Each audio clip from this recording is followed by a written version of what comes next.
Part 1. The Iron Collar. The iron collar around her neck gleamed dully in the Wyoming winter sun, crusted with dried blood where the metal had cut into her skin. $8. That's what Ayanna's freedom was worth on that December morning in 1876. The stockyard warehouse in Broken Pine sat at the edge of town like a rotting tooth, its walls warped from years of mountain wind and snow. Inside, the air hung thick with the smell of unwashed bodies and desperation. 40 souls had gathered, maybe 50, their breath forming clouds in the freezing air. Miners with whiskey on their tongues, housewives clutching shawls tight against the cold, their faces pinched with something harder than winter. Children throwing rocks at the cage, laughing when they struck metal.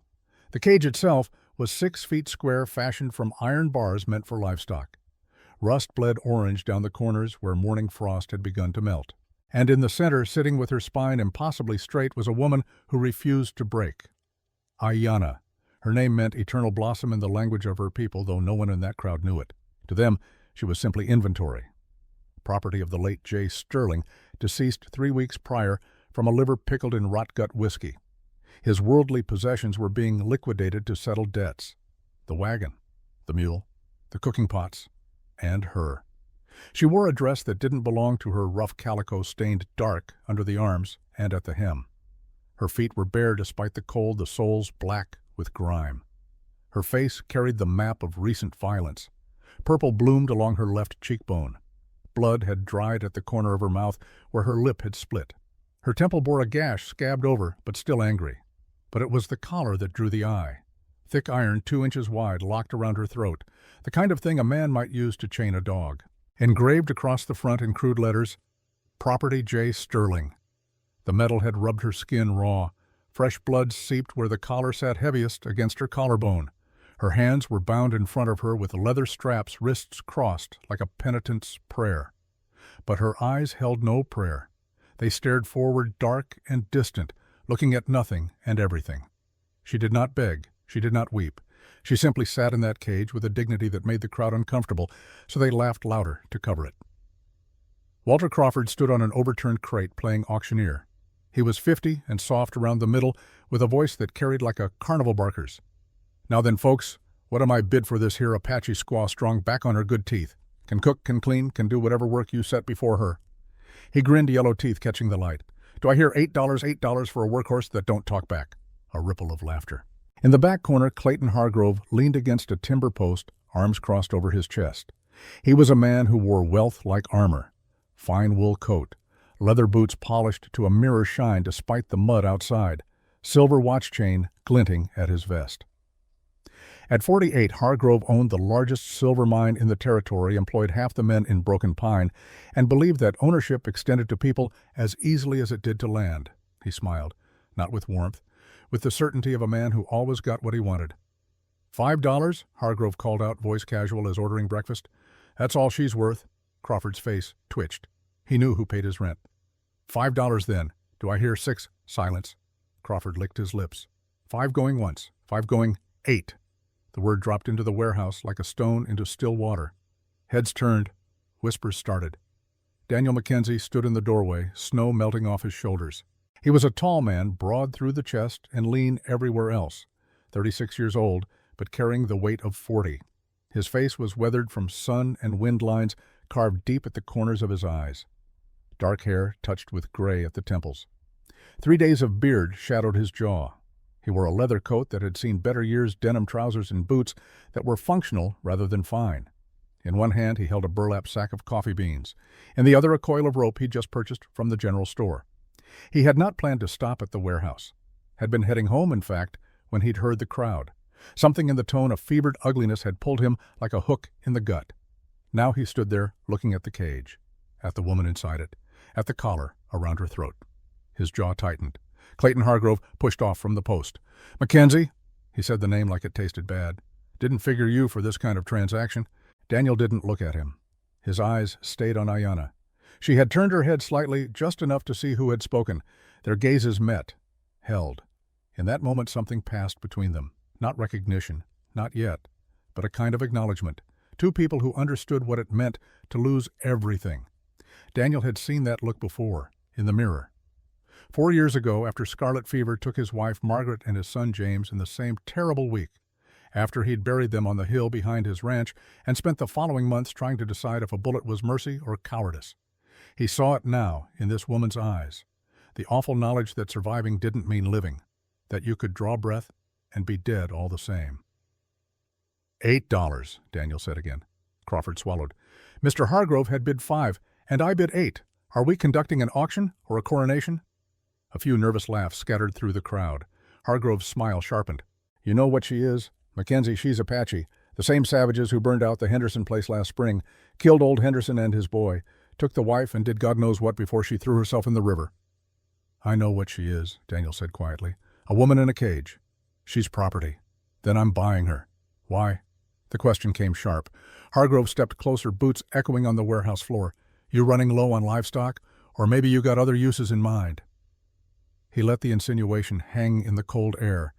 Daniel's hand moved to his hip where his Colt Point .45 rested in its holster. He didn't draw it, didn't need to. The gesture was enough. You want to finish that thought, Clayton, or you want to walk away while you still can? Silence crashed down like a fallen tree. Hargrove's face went red, then white. His hands curled into fists at his sides, but he was a businessman, not a fighter. He measured odds like he measured ore, and right now the odds said Daniel Mackenzie had killed men in the war and wouldn't hesitate to add one more. Your funeral, Hargrove said finally. He turned and shoved his way through the crowd, his son Dalton and his hired gun, Victor Kane, falling in behind him like dogs at heel. Crawford cleared his throat. $8 then. Sold to Mr. Mackenzie. He banged a gavel against the crate. The sound cracked through the warehouse. Final. Daniel walked forward, setting down his coffee and rope. He reached into his coat and pulled out a leather pouch, counting coins into his palm. 4 silver dollars, $2 bills worn soft at the creases, and a handful of smaller coins that clinked as he counted them. He poured the money into Crawford's waiting hand. It was everything he had, the last of his savings. Enough to buy seed for spring planting or a medicine if he fell sick or 100 other necessities. Gone now.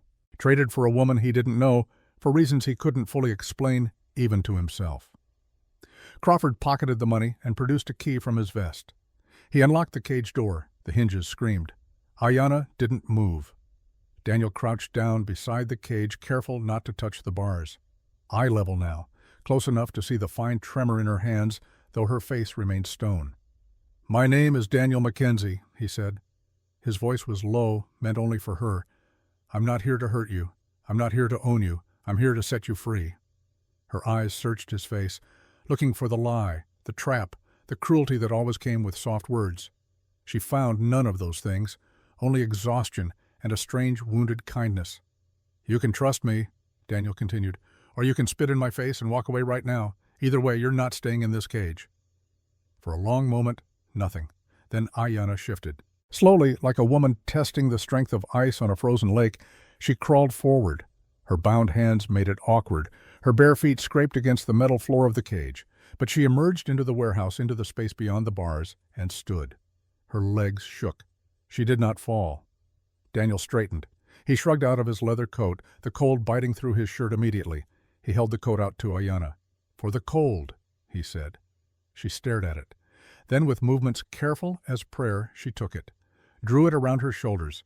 The coat swallowed her small frame sleeves, hanging past her fingertips. But it was warm, and it was freely given. Something in her expression shifted. Not trust, not yet, but perhaps the first fragile seed of it. The crowd had begun to disperse, muttering among themselves. Daniel heard the words they threw like stones. Savage lover, Indian sympathizer, fool. He ignored them all, picked up his rope and coffee, turned toward the door. Stopped. Are you coming? He asked without looking back. A pause. Then the soft shuffle of bare feet on frozen ground behind him. They walked through Broken Pine together, an unlikely pair. Daniel tall and silent, leading his chestnut mare Ranger by the reins. Ayanna a step behind, wrapped in his coat, the iron collar still locked around her throat like a brand of shame. People stared. A woman pulled her daughter close, covering the child's eyes. A miner spat in their direction, the glob of tobacco juice landing inches from Ayanna's feet. She did not flinch, did not react, just kept walking with her spine straight and her eyes forward. At the edge of town, an older man stepped into their path. Reverend Samuel Hayes, silver-haired and stern-faced, wearing the black coat and white collar of his calling, he looked at Daniel with something like sorrow. You know what you're doing, son? No, Reverend, I don't. Then why do it? Daniel glanced back at Ayanna, at the collar, at the blood. Because it's right. Hayes studied him for a long moment. Then he reached into his pocket and pulled out a single coin, pressed it into Daniel's palm. Your wife was a good woman, Daniel. She wouldn't want you to lose yourself to grief, but she wouldn't want you to lose yourself to anger either. Remember that. I will. The Reverend stepped aside. Let them pass. 3 miles outside town, Daniel stopped beside a frozen creek called Little Creek. Cottonwoods and willows clustered along the bank's bare branches, rattling in the wind. He tied Ranger to a tree and knelt at the creek's edge, breaking through the thin ice to scoop water into his canteen. Ayanna stood a few feet away, watching him with the wariness of a wild thing that had learned kindness was often just cruelty wearing a mask. Daniel pulled a handkerchief from his pocket, clean, or as clean as a bachelor's handkerchief ever got. He wet it with water from the canteen. Rose, turned to face her. You're bleeding, he said. May I? She didn't answer, but she didn't move away either. Slowly, giving her every chance to refuse, Daniel lifted the cloth to her face, dabbed gently at the dried blood on her temple. The cut beneath was shallow but ugly. It would scar. He moved to her split lip, cleaning the crusted blood away, her cheek where the bruise had turned the color of rotted plums. His hands were careful, practiced. My wife, he said quietly. She was a nurse before we married. Taught me how to tend wounds. He paused. She died 4 years ago, her and our son. Fever took them both in the same week. Ayanna's eyes flickered, the first sign of emotion beyond wariness. I know what it's like, Daniel continued, to lose everything, to keep breathing when all you want is to stop. He lowered the cloth, met her gaze. So I'm not going to lie to you and say it gets better, but I will tell you this. You're alive, and as long as you're alive, there's a chance for something more than pain. For a moment, the only sound was wind through winter branches. Then Ayanna spoke. Her voice was rough from disuse, accented but clear. My husband, she said. Takota and my daughters, Kaya and Nayeli. Her throat worked. They are dead. I'm sorry. Sorry does not bring them back. No, Daniel agreed. It doesn't. They stood in the cold two souls, bound by lost strangers who understood each other better than most friends ever would. Finally, Daniel gestured to Ranger. It's another 2 miles to my ranch. You can ride if you want, or walk. Your choice. Ayanna looked at the horse, then at Daniel. Making calculations he could only guess at. Trust was a luxury. She had none to spare. I will walk, she said. All right. They continued on, Daniel leading the horse, Ayanna following silent and watchful. The sun hung low in the winter sky, painting the snow with shades of gold and blue.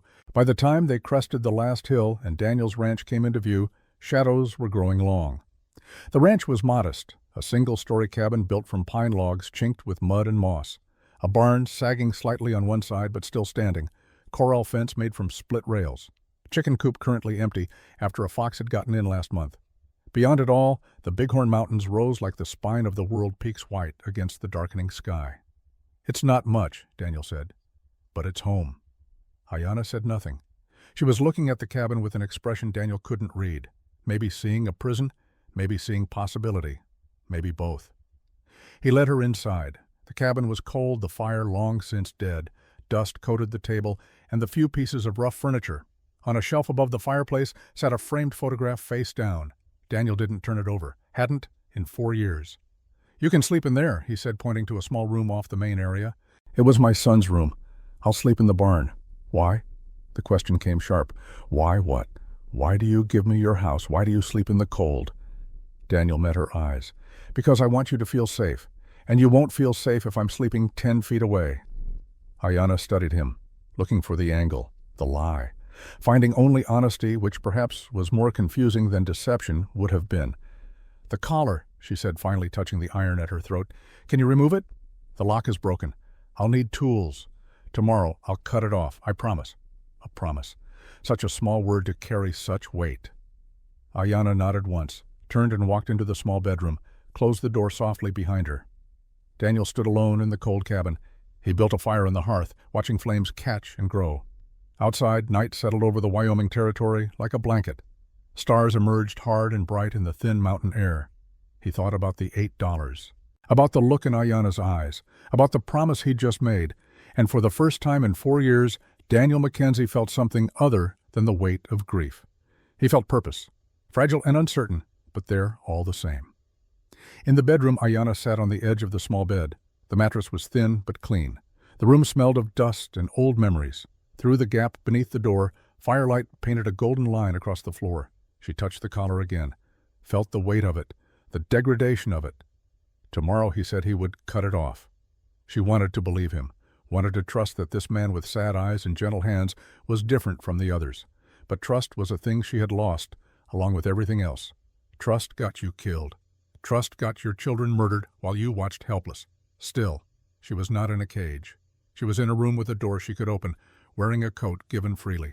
And the man who had bought her freedom, if that's what this was, had asked for nothing in return. Not yet, whispered the voice of experience. Not yet, but he will. Ayanna lay down on the bed, still wearing Daniel's coat. She did not sleep, just stared at the ceiling, listening to the crackle of fire and the sound of wind against the cabin walls. Outside in the barn, Daniel spread a bedroll in an empty stall. Ranger nickered softly, nosing his shoulder. He stroked the mare's neck absently, his mind elsewhere. He thought about Margaret, about the promise he'd made to her on her deathbed. Promise me you'll never let cruelty win. Fight for those who can't fight for themselves. He'd tried to keep that promise by simply enduring, by not putting a bullet in his skull when the grief became too much. But enduring wasn't fighting. It was just existing. Today, for the first time, he had fought. Not with fists or guns, though he would if it came to that. He had fought with the only thing he had left that mattered. His word, his honor, his stubborn, foolish belief that one person could make a difference in another person's hell. Sleep came slowly, and with it, dreams of a woman in an iron collar and a future he couldn't yet see, but felt pulling at him like a tide.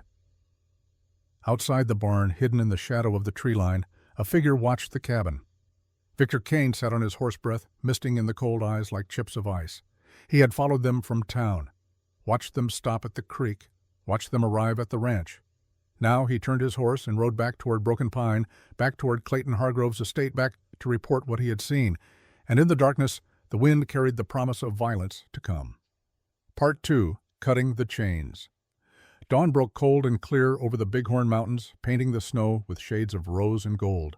Inside the cabin, frost had formed intricate patterns on the window panes, each crystal catching the early light like tiny diamonds. The temperature had dropped to 15 below during the night, cold enough to freeze water solid in its bucket, cold enough to make bones ache. Daniel woke in the barn to the sound of Ranger stamping restlessly in her stall. His breath came out in white clouds as he sat up, his back protesting from a night spent on frozen ground despite the bedroll. He was 36 but felt 60 in moments like this, his body carrying memories of war wounds and hard labor like a ledger of pain. He stood, joints cracking, and pulled on his coat. Through the gap in the barn door he could see smoke rising from the cabin's chimney, thin and gray against the morning sky. Someone had built a fire. Ayanna. Daniel crossed the yard, boots crunching through snow that had fallen during the night. A light dusting, nothing serious, but enough to erase all tracks from yesterday. A clean slate. He found himself hoping it was a sign. He pushed open the cabin door. Warmth hit him immediately, blessed and welcome. The fire crackled in the hearth, built properly with kindling and larger logs arranged to burn slow and steady. Not the work of someone unfamiliar with cold or survival. Ayanna stood at the small iron stove in the corner, her back to him. She had removed his coat and folded it neatly on the chair. Beneath it she still wore the rough calico dress, stained and torn. The iron collar gleamed at her throat, impossible to ignore. Her hands moved with quiet efficiency, stirring something in the pot that sat on the stove. The smell hit him then. Oatmeal. Simple and plain, but cooked with care. His stomach growled, reminding him he hadn't eaten since yesterday morning. Ayanna turned at the sound of the door closing. For a moment they stood looking at each other across the small room. Her face was still marked with bruises, the cut on her temple angry and red. But in the morning light, Daniel could see past the violence to the woman beneath. High cheekbones, strong jaw, eyes that had seen too much but refused to surrender completely. She was perhaps 27, he guessed. Young though, suffering had aged her beyond her years. "You did not need to do this," Daniel said, gesturing at the fire of the food. "I know." Her voice was quiet but steady. "But I wanted to." There was something in those words, a claim to agency, a declaration that she was not simply receiving charity, but choosing to participate. It was a small thing, cooking breakfast. But small things mattered when you had been stripped of everything else. Daniel hung his coat on a peg by the door and moved to the table. "Thank you." She ladled oatmeal into 2 bowls, simple tin vessels that had seen better days. No sugar to sweeten it, no cream, just oats and water cooked until soft. She set one bowl in front of him, then took the other for herself. Sat across from him at the scarred wooden table. They ate in silence. Not the awkward silence of strangers unsure what to say, but something deeper, a shared understanding that words were less important than presence. Daniel had forgotten what it felt like to share a meal with another person. 4 years of eating alone had made him forget the simple comfort of it. When they finished, Ayanna collected the bowls and took them to the bucket of water by the door. She washed them carefully, thoroughly, as if the act itself held meaning. "The collar," Daniel said. "I can remove it now, if you're ready." She went very still. Her hands stopped moving in the water. For a long moment she didn't turn around. When she did, her face was carefully blank, but her eyes held something Daniel recognized. Fear. Not of him, he thought, but of hope. Hope was dangerous. Hope could break you worse than cruelty ever did. "You are certain you can do this?" she asked. "Yes. And if you cannot, then I'll find someone who can, but I won't stop trying." Ayanna searched his face, looking for the lie, the moment when his patience would break and reveal the monster beneath. She found only a tired man with honest eyes. "All right," she said finally. Daniel retrieved his tools from the barn, a chisel-tempered steel with a wooden handle worn smooth from use, a hammer heavy and solid, a file in case the chisel didn't work. He carried them back into the cabin and set them on the table with care. Ayanna sat in the chair, spine straight, hands folded in her lap. The collar sat heavy at her throat, the engraved words mocking in the morning light. "Property, J. Sterling." "This might hurt," Daniel warned. "I'll be as gentle as I can, but the metal is thick. I have endured worse." The simple statement carried the weight of nightmare. Daniel didn't ask what worse meant, didn't need to. The bruises on her face told enough of that story. He knelt beside the chair so their eyes were level. "If you need me to stop at any point, just say so. You're in control here. Understand?" She nodded once. Daniel positioned the chisel against the lock mechanism. The collar had a crude locking system iron pin driven through a hasp. Whoever had made it, likely Sterling himself, had been more concerned with function than craftsmanship. The lock had jammed either from rust or deliberate damage. Didn't matter which. It had to come off. He raised the hammer, brought it down in a controlled strike. The sound rang through the cabin like a bell, metal on metal. The chisel bit into the lock, but didn't break it. Again. Harder this time. The chisel slipped slightly, and Daniel's heart jumped, terrified he'd struck her, but the blade had caught on metal only. Ayanna hadn't flinched, hadn't made a sound. "You all right?" he asked. "Yes. Continue." 3 more strikes, 4, 5. His hands were shaking now, not from weakness, but from the careful control it took to hit hard enough to break the lock without driving the chisel into her flesh. Sweat beaded on his forehead despite the cold. On the 6th strike something gave, a small sound, almost inaudible, a crack in the metal. "Almost there," Daniel murmured. 1 more strike. The lock broke with a sound like a sigh. The collar's mechanism released, and suddenly the weight of it was in Daniel's hands instead of around Ayanna's throat.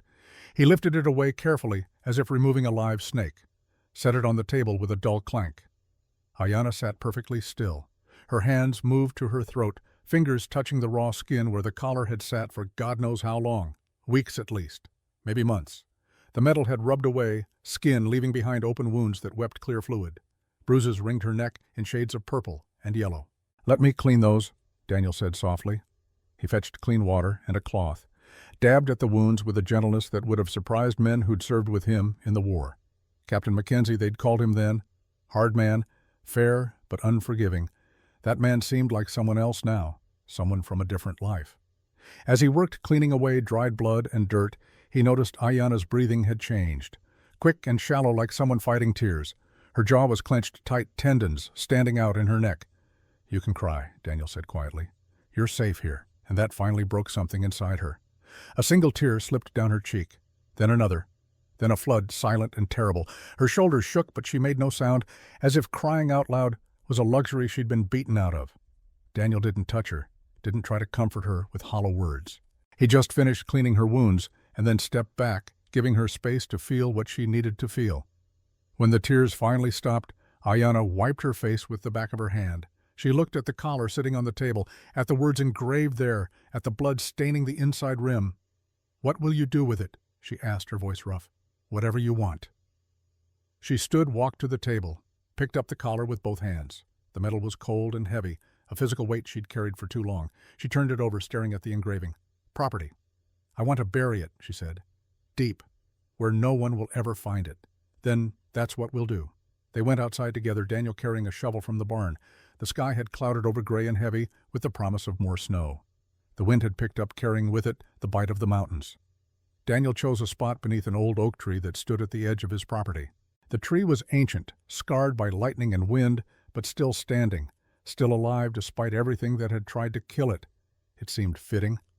He drove the shovel into the frozen earth. The ground fought him hard as stone from the cold, but he kept digging, sweat soaking his shirt despite the temperature. 1 foot down. 2. 3. 3. He didn't stop until the hole was 4 feet deep, so deep that even spring floods wouldn't unearth what lay buried there. Ayanna knelt at the edge of the hole. She held the collar over the opening arms, trembling slightly. For a moment she just held it there, as if saying goodbye to something. Not the collar itself, but what it represented. Captivity, degradation, the theft of her name and self. Then she let go. The collar fell tumbling end over end, catching the gray light before disappearing into darkness. It hit bottom with a hollow thud that seemed to echo in the cold air. Daniel filled the hole, shoveled dirt and frozen earth back in until the ground was level again, packed it down with the back of the shovel. When he finished, no one would know anything was buried there unless they were looking for it. Ayanna stood watching, one hand pressed against her throat where the collar had been, where her skin could finally breathe, where wounds could finally begin to heal. "It is done," she said softly. "Yes." They stood in silence beneath the oak tree, two people marked by violence, trying to find their way toward something else. Around them, Wyoming stretched vast and indifferent, beautiful and brutal in equal measure. "Thank you," Ayanna said. She looked at Daniel, really looked at him for perhaps the first time, seeing not a white man or a former soldier or a stranger, just seeing Daniel, a man who had kept his promise. "You're free now," Daniel said. "Truly free. You can stay here or you can go. The choice is yours." She considered this. The offer of freedom genuine and without strings. It was a strange gift, terrifying in its openness. "If I stay," she began, then paused. "What would you ask of me? Nothing you don't want to give. I could use help around the ranch if you're willing, but that's a job, not a demand. You'd earn your keep same as any hired hand. And if you decide to leave tomorrow or next week or next month, there will be no hard feelings." Ayanna looked back at the cabin, small and rough but warm. Safe, or as safe as anywhere could be for someone like her. She thought about the alternative. Walking away with nowhere to go, winter closing in every town between here and the reservation, filled with people like Clayton Hargrove who saw her as something less than human. "I will stay," she said to him, "for now." "All right, then." They walked back to the cabin together. Behind them, beneath the oak tree, the iron collar lay buried in the frozen earth. And above them, the first snowflakes of a new storm began to fall. Inside the cabin, Daniel stoked the fire while Ayanna stood at the window, watching snow begin to blanket the world in white. The collar was gone, but its ghost remained. She could still feel the weight of it, could still hear the sound it made when it struck the bars of the cage. But she could also feel something new, something fragile and unfamiliar. Hope, maybe. The afternoon passed in quiet industry. Daniel showed Ayanna around the ranch, such as it was. The barn needed repairs, boards rotting where water had gotten in. The chicken coop stood empty, waiting for spring when he could afford to buy new birds. The corral fence leaned at a dangerous angle, half the posts needing to be reset. 4 years of grief had turned him into a poor steward of his own land. He saw that now, seeing it through her eyes. Saw how close he'd come to letting everything his grandfather had built simply fall into ruin. "Tomorrow I will help you fix the fence," Ayanna said, studying the tilted posts. "You don't have to do that." "I know, but I will." There it was again, that insistence on agency, on choosing rather than being commanded. Daniel understood it, respected it. He simply nodded. As they walked back toward the cabin, a sound carried on the wind. Hoofbeats. Multiple horses moving fast. Daniel's hand went to his hip, to the Colt .45 that rode there. "Get inside," he said, his voice suddenly hard with command. But Ayanna didn't move. She stood beside him, eyes scanning the tree-lined body, coiled and ready. Whatever was coming, she would face it standing up. 3 riders emerged from the pines. Daniel recognized them immediately. His jaw tightened, but he didn't draw his weapon. Not yet. Sheriff Tom Bridger rode in front, a big man gone soft in the middle, face weathered and tired. Behind him came 2 of Clayton Hargrove's men. Not Hargrove himself, interestingly. Just his hired hands, both of them looking uncomfortable in the cold. Bridger reined in his horse 20 feet from the cabin. He didn't dismount. His eyes moved from Daniel to Ayanna and back again. "Daniel," he said by way of greeting. "Tom, got a complaint filed this morning. Hargrove says you stole his property. I bought her fair and square. Crawford witnessed the transaction. $8. I've got the receipt if you need to see it. That's not what Hargrove says. Says you interfered with his bid. Says the woman belongs to him by rights." Daniel's voice went cold as the wind. "The woman belongs to no one, least of all Hargrove. You know how this looks, Daniel. You know what folks are saying." "I don't give a damn what folks are saying." Bridger sighed, the sound of a man caught between duty and conscience. "Look, I know you're a good man, but you're making this hard on yourself, hard on her, too." He glanced at Ayanna. "If you'd just let me take her to the reservation office, get her registered properly, this whole thing could blow over." "And what happens at the reservation office, Tom? They send her back to Sterling's estate as settlement for his debts. They sell her again." "No, that's not happening. Daniel, she stays here, free. End of discussion." One of Hargrove's men, a weasel-faced kid named Pike, spat into the snow. "You got no right keeping her, Mackenzie. Law says Indians need papers. She got papers." Daniel ignored him, kept his eyes on Bridger. "Is there an actual charge, Tom? Or are you just delivering Hargrove's messages now?" The sheriff's face reddened. "Don't push me, Daniel. I'm trying to help you here." "Then help by riding back to town and telling Hargrove to leave us alone." The two men stared at each other. Old friends, or as close to friends as the territory allowed. But friendship only stretched so far when law and power got involved. Finally, Bridger shook his head. "Can't do that, but I'm not taking her today either. Consider this a warning. Get your affairs in order, because Hargrove's not going to let this go." He wheeled his horse around and rode off, his two companions following. Their hoofbeats faded into the distance, swallowed by snow and wind. Daniel stood watching until they disappeared. Then he turned to find Ayanna looking at him with something new in her expression, not quite trust, but perhaps the beginning of it. "They will come back," she said quietly. "I know. And next time, they will not just talk. I know that too. Then why do you fight for me? You do not know me. You owe me nothing."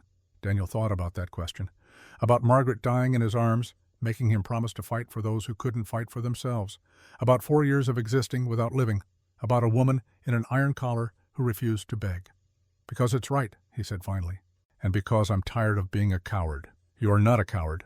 I've been one for 4 years, hiding out here, letting the world go by, letting grief make me small."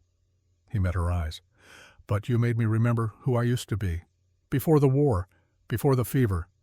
You made me remember what it means to stand up." Ayanna held his gaze for a long moment. Then slowly, deliberately, she reached out and placed her hand on his arm, just for a second, a gesture of acknowledgement, of gratitude, of something neither of them had words for yet. Then she turned and walked back into the cabin, leaving Daniel standing in the falling snow, feeling more alive than he had in years. That night, as darkness settled over the ranch, Daniel sat by the fire sharpening his knife. The rhythmic scrape of steel on whetstone filled the cabin with a sound both soothing and ominous. Preparing for war while hoping for peace. Ayanna worked nearby, using needle and thread from Margaret's old sewing kit to mend tears in his coat. Her stitches were small and precise, the work of someone who understood that clothing meant survival in this climate. "Tell me about your wife," she said suddenly. Daniel's hands paused on the knife. "Why? Because she made you who you are, and I want to understand who that is." He considered refusing, considered saying the past was buried like the collar deep and gone. But something in Ayanna's voice, a genuine curiosity rather than idle gossip, made him set down the knife and speak. "Her name was Margaret. We met in Denver before the war. She was a nurse. I was young and stupid and thought I could save the world." A bitter smile touched his lips. "The war fixed that notion quick enough, but she waited for me. 3 years I was gone and she waited. When I came back with more scars than I'd left with, she married me anyway. She loved you. She did. God knows why." He stared into the fire. "We had 5 good years, built this ranch from nothing, had James our son, and then—" his throat tightened. "Scarlet fever came through one winter, took half the children in the county. Margaret nursed everyone she could, even when she started showing symptoms herself. She wouldn't stop, wouldn't rest. She was strong. She was stubborn. There's a difference." He picked up the knife again, but didn't resume sharpening, just held it, feeling the weight. "James got sick first.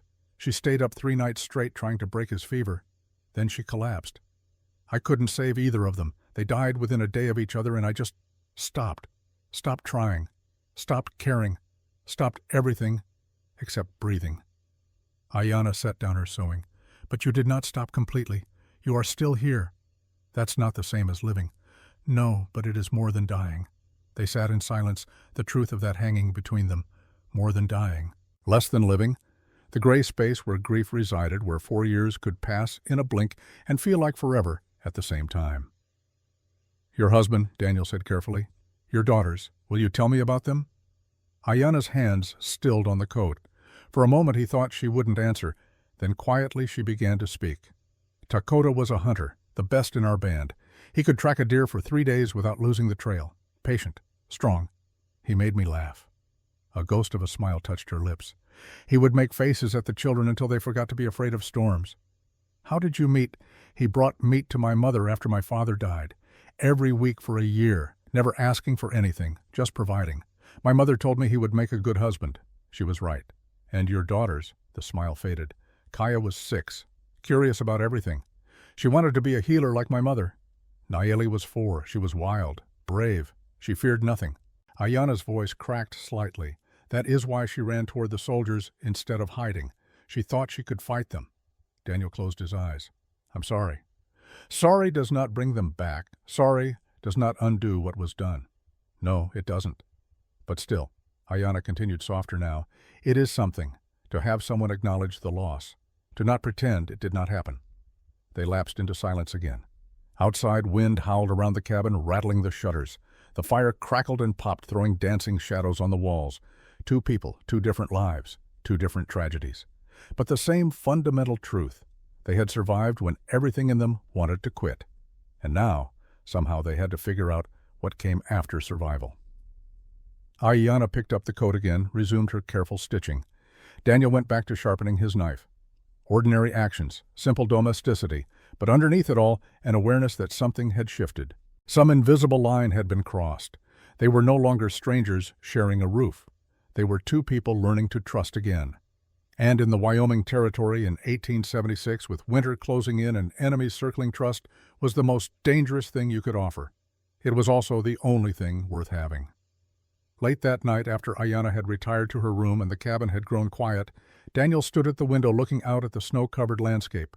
The storm had intensified wind, driving flakes horizontal across the yard. Visibility was maybe 20 feet. Beyond that, just white darkness. But at the very edge of that darkness, barely visible, Daniel thought he saw movement. A shape that might have been a man on horseback, or might have been nothing more than wind-sculpted snow and exhausted imagination. He watched for a long time, hand resting on his Colt. The shape, if it had been there at all, didn't reappear. But Daniel knew. Clayton Hargrove wasn't done. The sheriff's visit had been a courtesy, a final warning before things turned ugly. The real fight was coming. Daniel just hoped he was ready for it. In her room, Ayanna lay awake, listening to the storm. She had lived through Wyoming winters before, had survived worse cold, worse danger, but always with her people around her, with family, with the certainty that came from belonging somewhere. Now she belonged nowhere, was caught between worlds. Not white, not with her tribe, just a woman alone in a white man's cabin, dependent on his charity and hoping that charity didn't come with a price she couldn't pay. But when she thought about Daniel, about his careful hands removing the collar, about the way he'd let her choose whether to stay or go, she felt something unexpected. Not love, not yet, maybe not ever, but possibility. The possibility that not all white men were monsters, that some kept their promises, that maybe, just maybe she could build something new from the ashes of everything she'd lost. It was a fragile hope, easily crushed. But it was there, and for tonight, that was enough. Part 3. The Gathering Storm. 3 weeks passed like water flowing under ice, slow, quiet, deceptive in its calm. The ranch found its rhythm. Daniel woke before dawn each morning, splitting wood and tending to Ranger while frost painted the world silver. Ayanna rose with the sun, building fires with the efficiency of someone who'd learned that warmth meant survival. They worked side by side, repairing fence posts, the wood hard as iron in the frozen ground. They ate simple meals together, conversation sparse, but growing easier with each passing day. The silence between them changed. No longer the wary quiet of strangers, but something more comfortable. The silence of 2 people who didn't need words to understand each other. Daniel taught Ayanna to read English using his old Bible and newspapers from town, yellowed and months out of date. She learned quickly, her finger tracing words with the same careful precision she brought to everything. Her spoken English improved too, the hesitation fading as her confidence grew.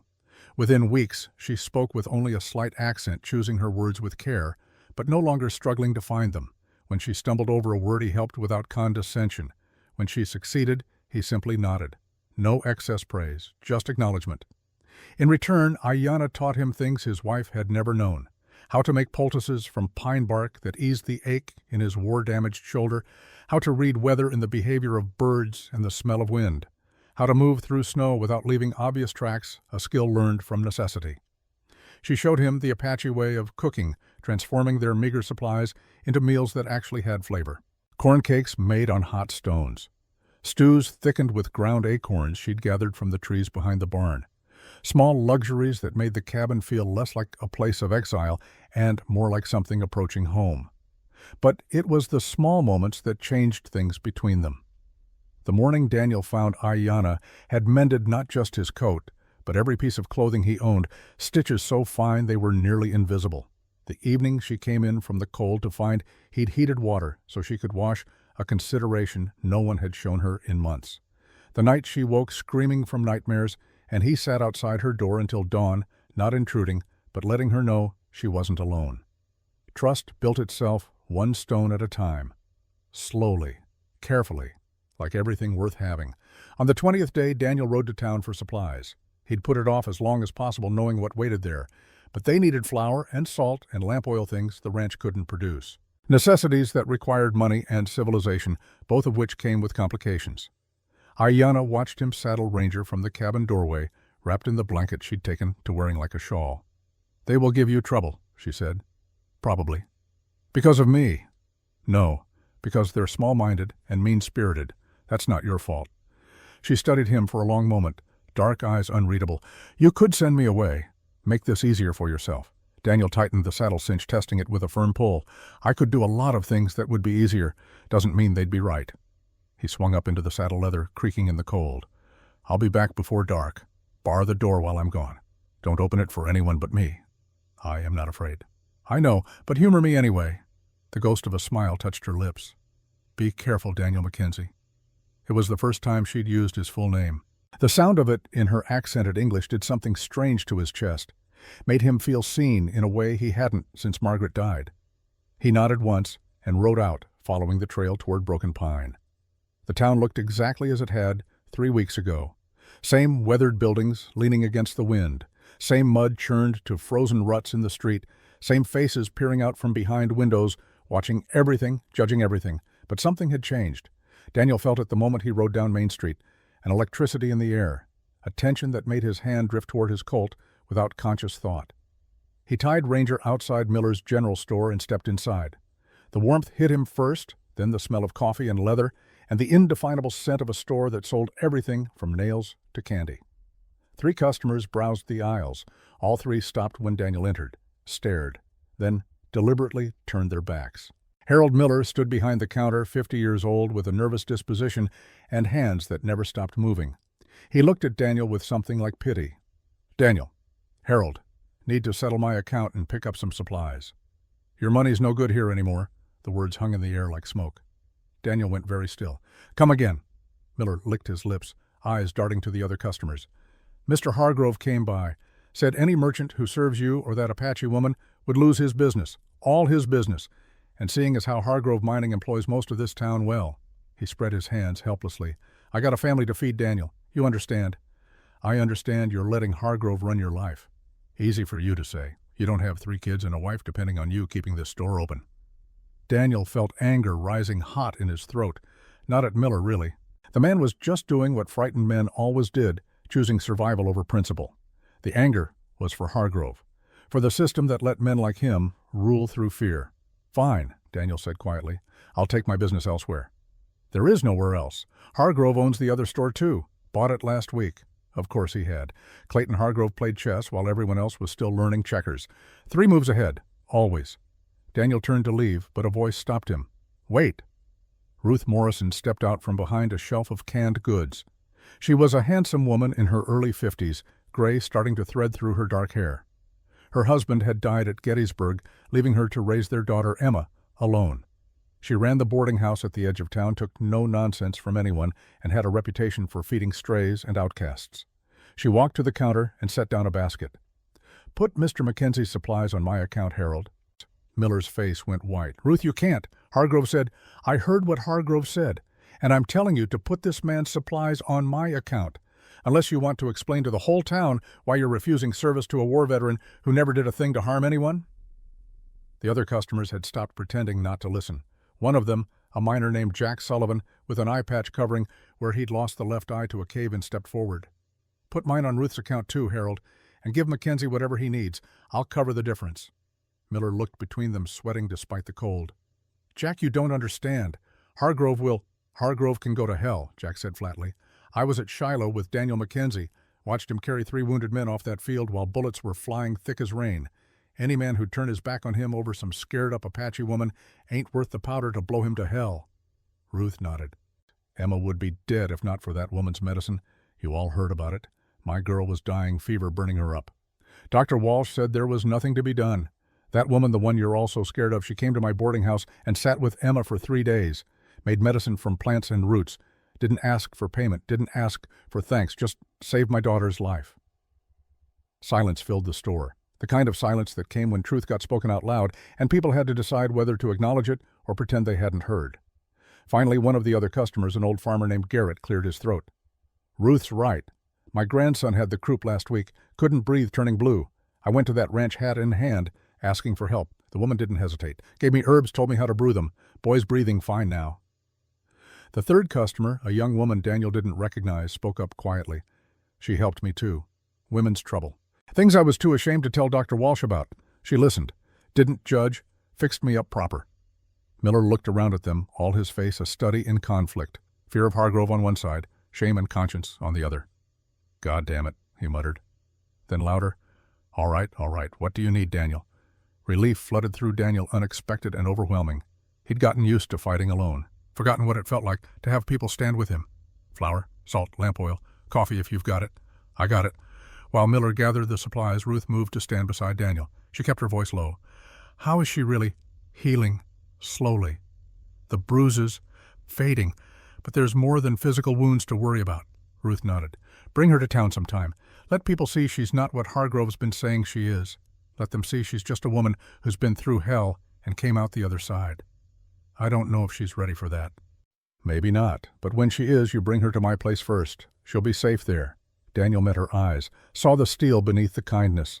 Ruth Morrison had survived the loss of her husband, the judgment of a town that thought widows should remarry or disappear, and the constant struggle to keep her daughter fed. She knew something about fighting, losing battles. "Thank you," he said. "Don't thank me, just take care of her and yourself." Miller returned with the supplies wrapped in brown paper and tied with string. Daniel paid using the last of his cash reserves. The coins clinked on the counter, each one representing another week closer to having nothing. He gathered his purchases and turned to leave, but stopped when he saw who stood in the doorway. Dalton Hargrove, Clayton's son, 24 years old, with his father's arrogance and none of his intelligence. He'd been drinking. Daniel could smell the whiskey from 6 feet away. 2 of his friends flanked him, both looking for trouble. Well, Dalton said, his words slightly slurred. "If it ain't the Indian lover himself," Daniel kept his voice level. "Step aside, Dalton. Or what? You'll shoot me like you shot those Confederates? Oh, wait, that was legal. This what you're doing now? Keeping that savage in your house? That's illegal. At least it will be soon as my father gets the judge to sign the papers. Your father can sign whatever he wants. Doesn't change anything." Dalton stepped fully into the store, blocking the exit. His friends spread out, cutting off other angles. Classic intimidation tactics, the kind young men with too much money and too little sense thought made them dangerous. "Here's what's going to happen," Dalton said. "You're going to hand over that Apache whore, and we're going to return her to where she belongs. Maybe sell her again, maybe keep her ourselves. Either way, she's not your concern anymore." The store went deathly quiet. Even Miller stopped moving. Daniel set down his supplies carefully. When he looked up, his eyes had gone cold.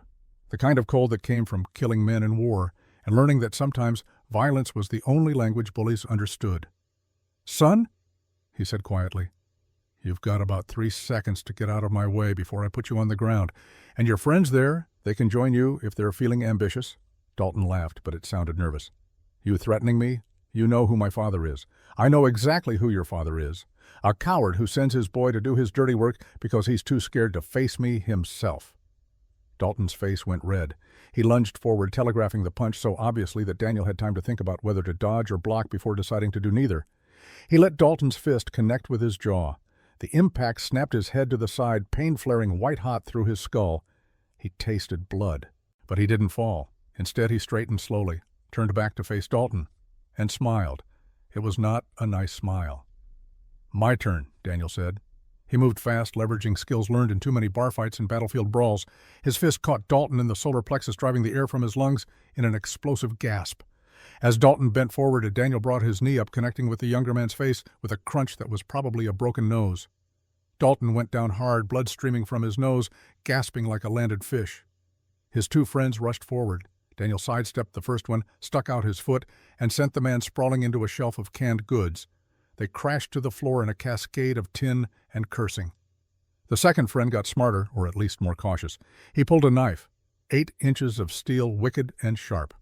The store erupted in shouts, Miller yelling about his merchandise, Ruth screaming for someone to get the sheriff, Jack Sullivan moving forward to help, but too slow, too far away. Daniel's hand dropped to his Colt. The leather tie came undone with a practiced flick. The gun cleared leather, smooth as silk hammer, cocking back with a metallic click that cut through all other sounds. He didn't point it at the man with the knife, didn't need to, just held it loose and ready, the threat implicit. "You really want to die over this?" Daniel asked quietly. The man with the knife looked at the Colt, looked at Daniel's eyes, saw something there that made him reconsider his choices. The knife clattered to the floor. "Smart," Daniel said. He didn't holster the gun. Not yet. "Now pick up your friend and get out." They did, hauling Dalton to his feet and half carrying him toward the door. Blood dripped from Dalton's nose, leaving a trail of red drops on Miller's clean floor. At the threshold, Dalton turned back, hatred burning in his eyes. "You're dead," he spat, blood bubbling on his lips. "You and that savage both. My father's going to destroy you." "He's welcome to try." They left. The store exhaled collectively. Miller stood behind his counter, looking like he might faint. Ruth had gone pale, but stood her ground chin raised defiantly. Jack Sullivan started helping clean up the mess of canned goods. Daniel holstered his Colt and picked up his supplies. His jaw throbbed where Dalton had hit him, and he could feel it starting to swell. That was going to be colorful by morning. "I'm sorry about this, Harold," he said to Miller. The shopkeeper just shook his head, unable to find words. Daniel left the store and stepped into the cold afternoon. The confrontation had drawn a crowd. 20 people stood in the street watching. Some looked sympathetic, most looked afraid. Fear was contagious in small towns. He loaded his supplies onto Ranger, aware of every eye on him, aware that by tomorrow the story would have spread through Broken Pine like wildfire. Daniel Mackenzie beat Clayton Hargrove's son. War was coming. As he swung into the saddle, Sheriff Bridger emerged from his office down the street. He walked toward Daniel with the heavy tread of a man carrying the weight of impossible choices. "Daniel," he said when he got close enough, "I heard what happened. I defended myself, nothing more. That's not how Dalton's going to tell it. That's not how his father's going to hear it. I don't care how they hear it, Tom. I care about the truth." Bridger sighed. The truth don't matter much when you're facing down Clayton Hargrove's money and influence. He's already talking to Judge Webb about getting an order. Says you're harboring an Indian without proper documentation. Says she's dangerous. She's about as dangerous as a church mouse. You know that. I know that. But the law's the law, and Hargrove knows how to use it. Daniel leaned forward in his saddle. "Then change the law. You're the sheriff.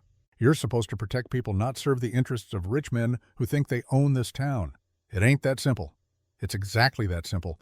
You just don't have the stones to do it." Bridger's face flushed. "You watch your mouth, Daniel. I'm still the law here." "Then act like it." They stared at each other, two men who'd once shared drinks and stories, now on opposite sides of a widening divide. Finally, Bridger stepped back. "Go home, Daniel, and think real hard about whether this is worth dying for." "I already have. The answer's yes."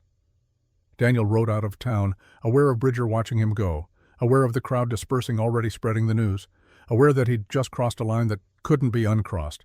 War was coming, and he was ready.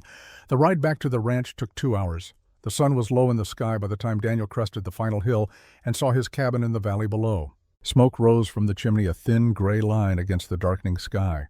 A light glowed in the window, small signs of habitation that made something in his chest tighten. Home. He hadn't thought of this place as home in years. It had been a tomb, a place to wait out the rest of his days in solitary penance. But now, with Ayanna there, it had become something else, something worth fighting for. He was still 100 yards out when he saw her emerge from the cabin. She stood on the porch hand, shading her eyes against the setting sun, watching him approach. Even from this distance he could see the tension in her posture. She'd been worried. The realization struck him hard. Someone had been worried about him. For the first time in 4 years, his safe return mattered to another living soul. He rode into the yard and dismounted. Ayanna came down the steps to meet him, her eyes going immediately to his swollen jaw. "You fought," she said. Not a question. Dalton Hargrove decided to make it personal. "Did you kill him?" "No, just educated him on the consequences of poor decisions." The corner of her mouth twitched, almost a smile. "Good. The dead cannot learn." She helped him unload the supplies, and together they carried everything inside. The cabin was warm, the fire built up high. Something was cooking in the pot over the fire, filling the air with the smell of venison and herbs. "You hunted?" Daniel asked, surprised. "I set a snare this morning. A rabbit came. Then I traded the rabbit skin to a passing trapper for venison." She said it matter-of-factly, as if everyone could turn a morning's work into an evening's meal through sheer resourcefulness. Daniel shook his head in wonder. "You're full of surprises." "I am Apache. We survive." They ate dinner in comfortable silence, but Daniel could feel Ayanna watching him, studying the bruise forming on his jaw, the split in his lip. Finally, she set down her bowl. "This will get worse," she said. "I know. Hargrove will not stop." "I know that too." "Then why do you continue? You could send me away, to the reservation. I would go. It would be safer for you." Daniel met her eyes across the table. In the firelight they looked like dark water, deep and fathomless. "Do you want to go?" She hesitated, just for a moment, but in that hesitation, Daniel saw the truth. She didn't want to leave. This cabin, this small, rough place, had become something to her, too.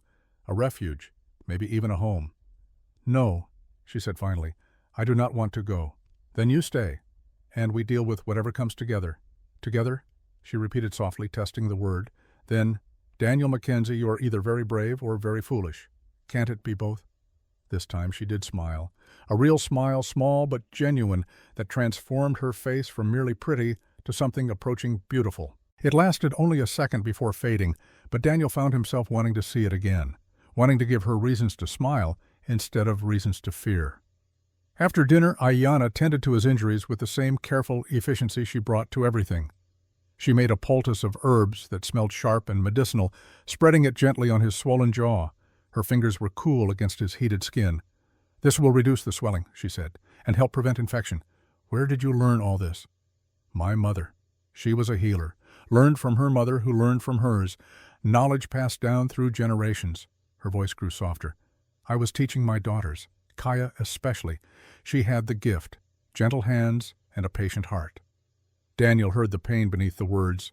The loss that never really healed just became something you learned to carry. She would be proud of you, using what she learned to help others. Perhaps, or perhaps she would say, "I should have died with them. That survival without family is not truly survival at all." "Do you believe that?" Ayanna was quiet for a long time, her fingers still working the poultice into his skin. "I did," she said finally. "For many months after they died, I believed I should have died too. When Sterling bought me, I hoped he would kill me, end it, but he did not. And then you came. And you gave me a choice, live or go, stay or leave, the first choice anyone had given me since that day." "What made you choose to live?" "You did. You removed the collar, you buried it. You treated me as human when everyone else saw only a thing to be owned or despised." She finished with the poultice and stepped back. "You reminded me that there are still good men in this world. And if there are good men, then perhaps there are good things worth living for." The words hung in the air between them, heavy with meaning. Daniel didn't know what to say, didn't trust himself to speak without revealing the feelings that had begun growing in him, unexpected and unwanted but undeniable. He was falling in love with her, or maybe had already fallen. Somewhere between removing the collar and teaching her to read. Somewhere between shared meals and comfortable silences. It had happened so gradually he hadn't noticed until it was already done. But he couldn't tell her that. She'd been through too much, suffered too many violations of body and soul. She needed safety now, not the burden of a man's affection. So he swallowed the words and simply nodded. "Thank you," he said, "for the medicine and for staying. Where else would I go? It was meant as a light comment, maybe even a joke, but they both heard the truth beneath it. She had nowhere else. No family, no tribe willing to take back a woman who'd been owned by white men, no place in either world, white or Apache, except here, in this small cabin with a man who'd bought her freedom for $8 and asked nothing in return. That night, long after Ayanna had gone to bed, Daniel sat by the fire cleaning his Colt. The ritual was soothing, familiar. Remove the cylinder, check each chamber, clean the barrel, oil the action, reassemble, load. He'd learned the ritual in the war, performed it 1,000 times in camps and trenches. Back then, it had been necessity. Now it felt like preparation, because Sheriff Bridger had been right about one thing. This was worth dying for, not the ranch, not even his own pride or honor. But Ayanna, her right to exist without being owned, her right to heal and grow and maybe someday smile without the weight of trauma pulling it back down. That was worth dying for. That was worth everything. Outside, the wind picked up, howling around the cabin like a wolf circling prey. Storm coming. Daniel could feel it in his bones, in the old wound in his shoulder that ached when the weather turned. But this storm wasn't just weather. It was human and deliberate and coming fast. Clayton Hargrove wouldn't wait much longer. The beating Daniel had given his son demanded a response, and men like Hargrove didn't respond with half measures. Daniel finished with the Colt and loaded it 6 rounds in the cylinder hammer, resting on an empty chamber for safety. He set it on the table within easy reach. Then he stood and walked to the window, looking out at the darkness. Somewhere out there in the town or at Hargrove's estate plans were being made. Forces were gathering. The last stand was coming. And Daniel Mackenzie, for the first time in 4 years, felt truly alive. Part 4. Fight for what's right. The summons came 3 days after Christmas. Daniel had been splitting wood behind the cabin when he heard hoofbeats. Not the hurried pace of trouble, but the steady rhythm of official business. He set down the axe and wiped sweat from his forehead despite the cold, his breath steaming in the winter air. Sheriff Bridger rode into the yard alone this time, no deputies or hired guns flanking him. That was something, at least. A small mercy. He sat heavy in the saddle, a man who'd aged 10 years in the past month. "Tom," Daniel said by way of greeting. Bridger dismounted slowly like his bones hurt. He pulled a folded paper from inside his coat and held it out. His hand shook slightly, whether from cold or conscience, Daniel couldn't tell. "This is from Judge Webb. You're ordered to appear before him on January 5th. That's a week from today." Daniel took the paper, but didn't open it. "What are the charges?" "Violation of the Indian Appropriation Act. Harboring an Indian without proper documentation. Interfering with legal commerce." Bridger paused. "And assault. Dalton's pressing charges for what happened at the store. Self-defense. That'll be for the judge to decide." Daniel finally unfolded the paper, scanning the legal language that boiled down to one simple truth. They were coming for Ayanna, using the law as a weapon just as he'd known they would. "And if I don't appear, then I'll have to come back with a warrant and deputies, and it won't be pleasant for anyone." Bridger met his eyes. "Don't make me do that, Daniel, please." Behind Daniel, the cabin door opened. Ayanna stepped out onto the porch, wrapped in a blanket against the cold. She took in the scene immediately, her expression going carefully neutral. Bridger touched his hat. "Ma'am." She didn't respond, just looked at Daniel, a silent question in her eyes. "It's a court summons," Daniel said. "Judge wants to see us next week. To take me away. To try." Ayanna's jaw tightened, but she showed no other reaction. She'd survived worse than court proceedings. Had survived things that would have broken most people. A corrupt judge was just another trial in a life that had been nothing but trials. "I will go," she said simply. "The hell you will," Daniel replied. "Not without a fight." Bridger shifted uncomfortably. "Daniel, you can't fight the law." "Watch me." The sheriff sighed deeply, a sound of complete defeat. "I brought the summons. What you do with it is your choice, but know this. Clayton Hargrove has bought and paid for Judge Webb's ruling. The outcome's already decided. You show up, you lose. You don't show up, I have to arrest you. Either way, he wins. Unless we find another option. There is no other option. There is always another option," Daniel said. But even as he spoke the words, he felt the weight of their futility. Bridger was right. The system was rigged. The game was fixed. Men like Hargrove didn't play fair because they didn't have to. After Bridger left, Daniel stood in the yard holding the summons, feeling the walls closing in. 4 years of grief had taught him how to endure, but it hadn't taught him how to win against an enemy who controlled the very rules of engagement. Ayanna came down from the porch and stood beside him. She didn't touch him, but her presence was a comfort anyway. "There is a way," she said quietly. "What way?" "Marriage."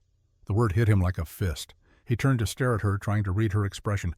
But she'd gone back to that careful neutrality, the mask she wore when she didn't want the world to see what she was feeling. "What are you talking about? If I marry an American citizen, I become a citizen. The law cannot touch me then." She said it matter-of-factly, like discussing the weather. "I heard Ruth Morrison talking about it when I went to help her daughter.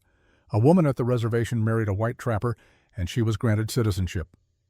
Daniel's mind raced. She was right.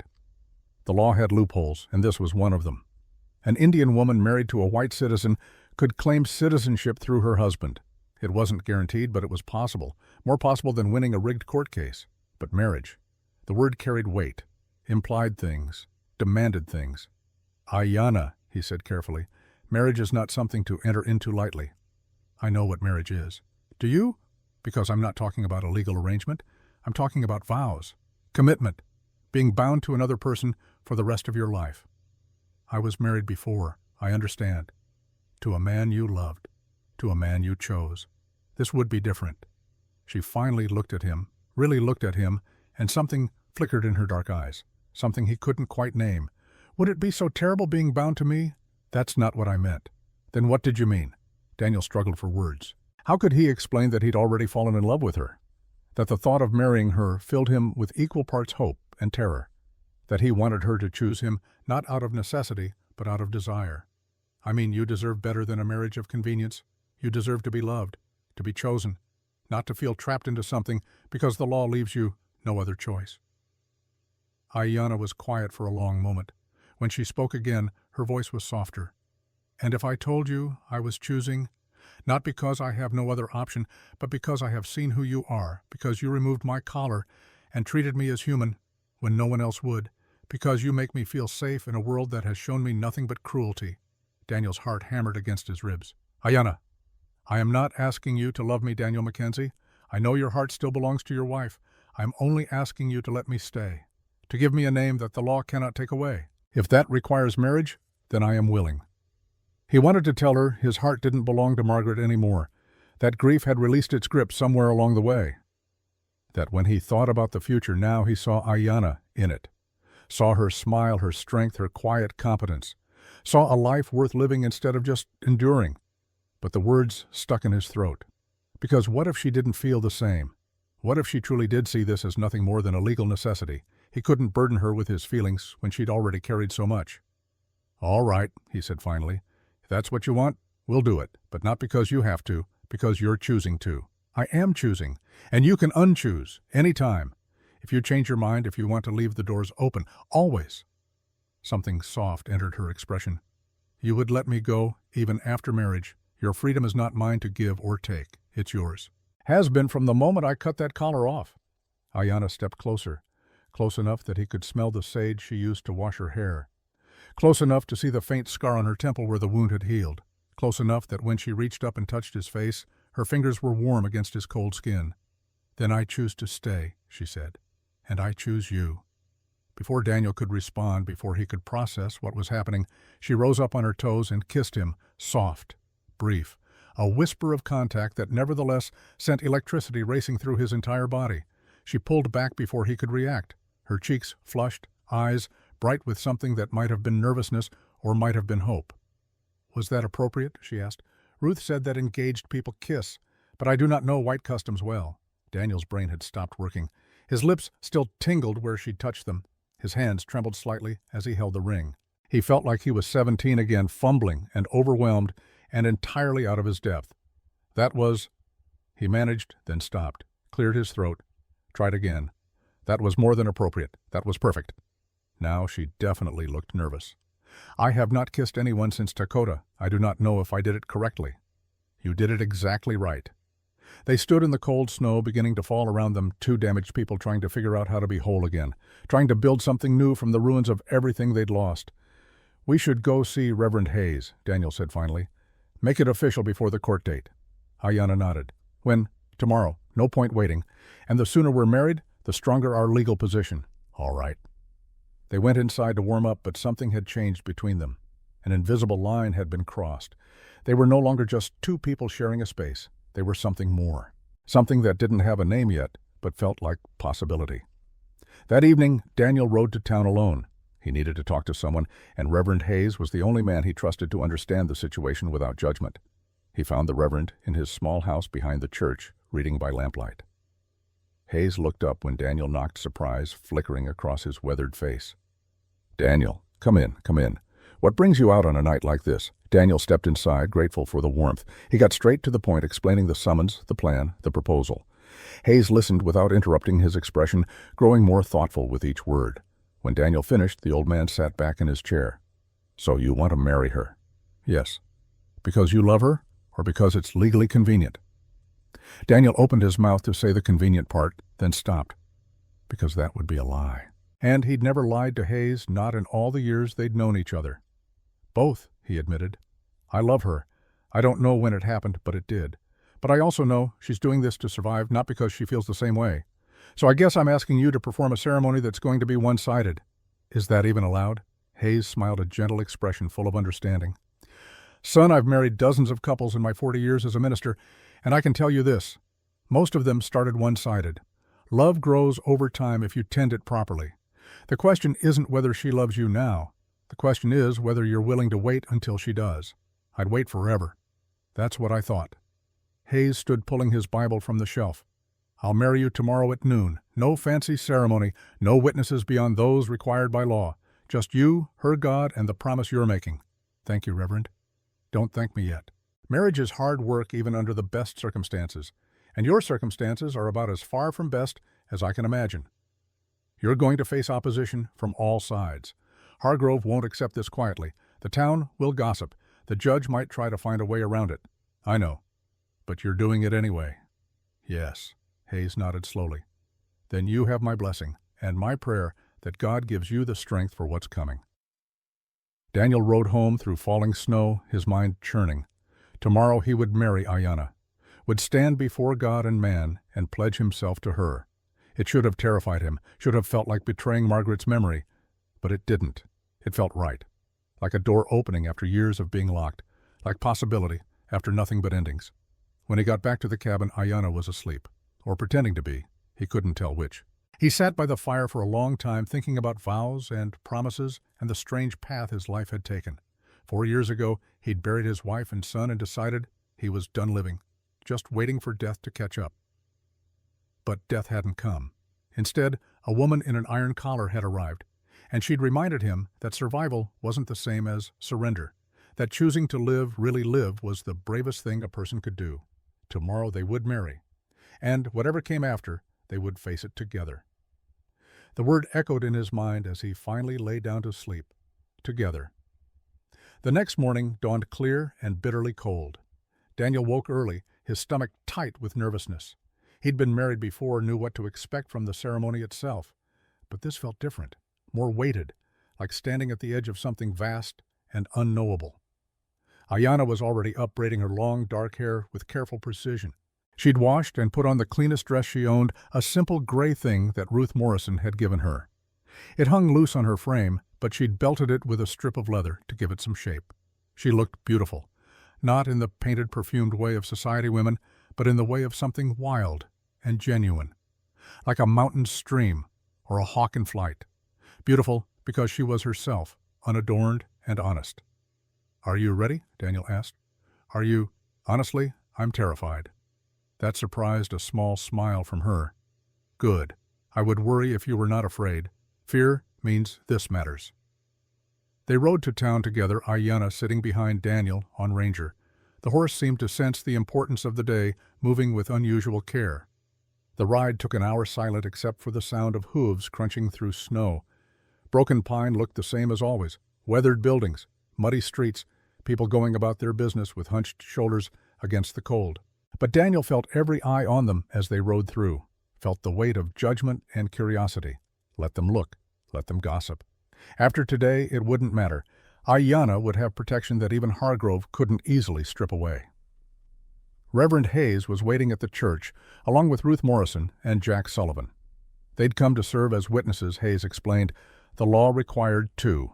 "You sure about this, Daniel?" Jack asked quietly while Hayes prepared. "More sure than I've been about anything in years." "Then let's get you married." The ceremony was brief. No music, no flowers, no crowd of well-wishers, just 5 people standing in a small church that smelled of old wood and candle wax. Hayes read from his Bible, the familiar words of the marriage service echoing in the cold air. Daniel barely heard them.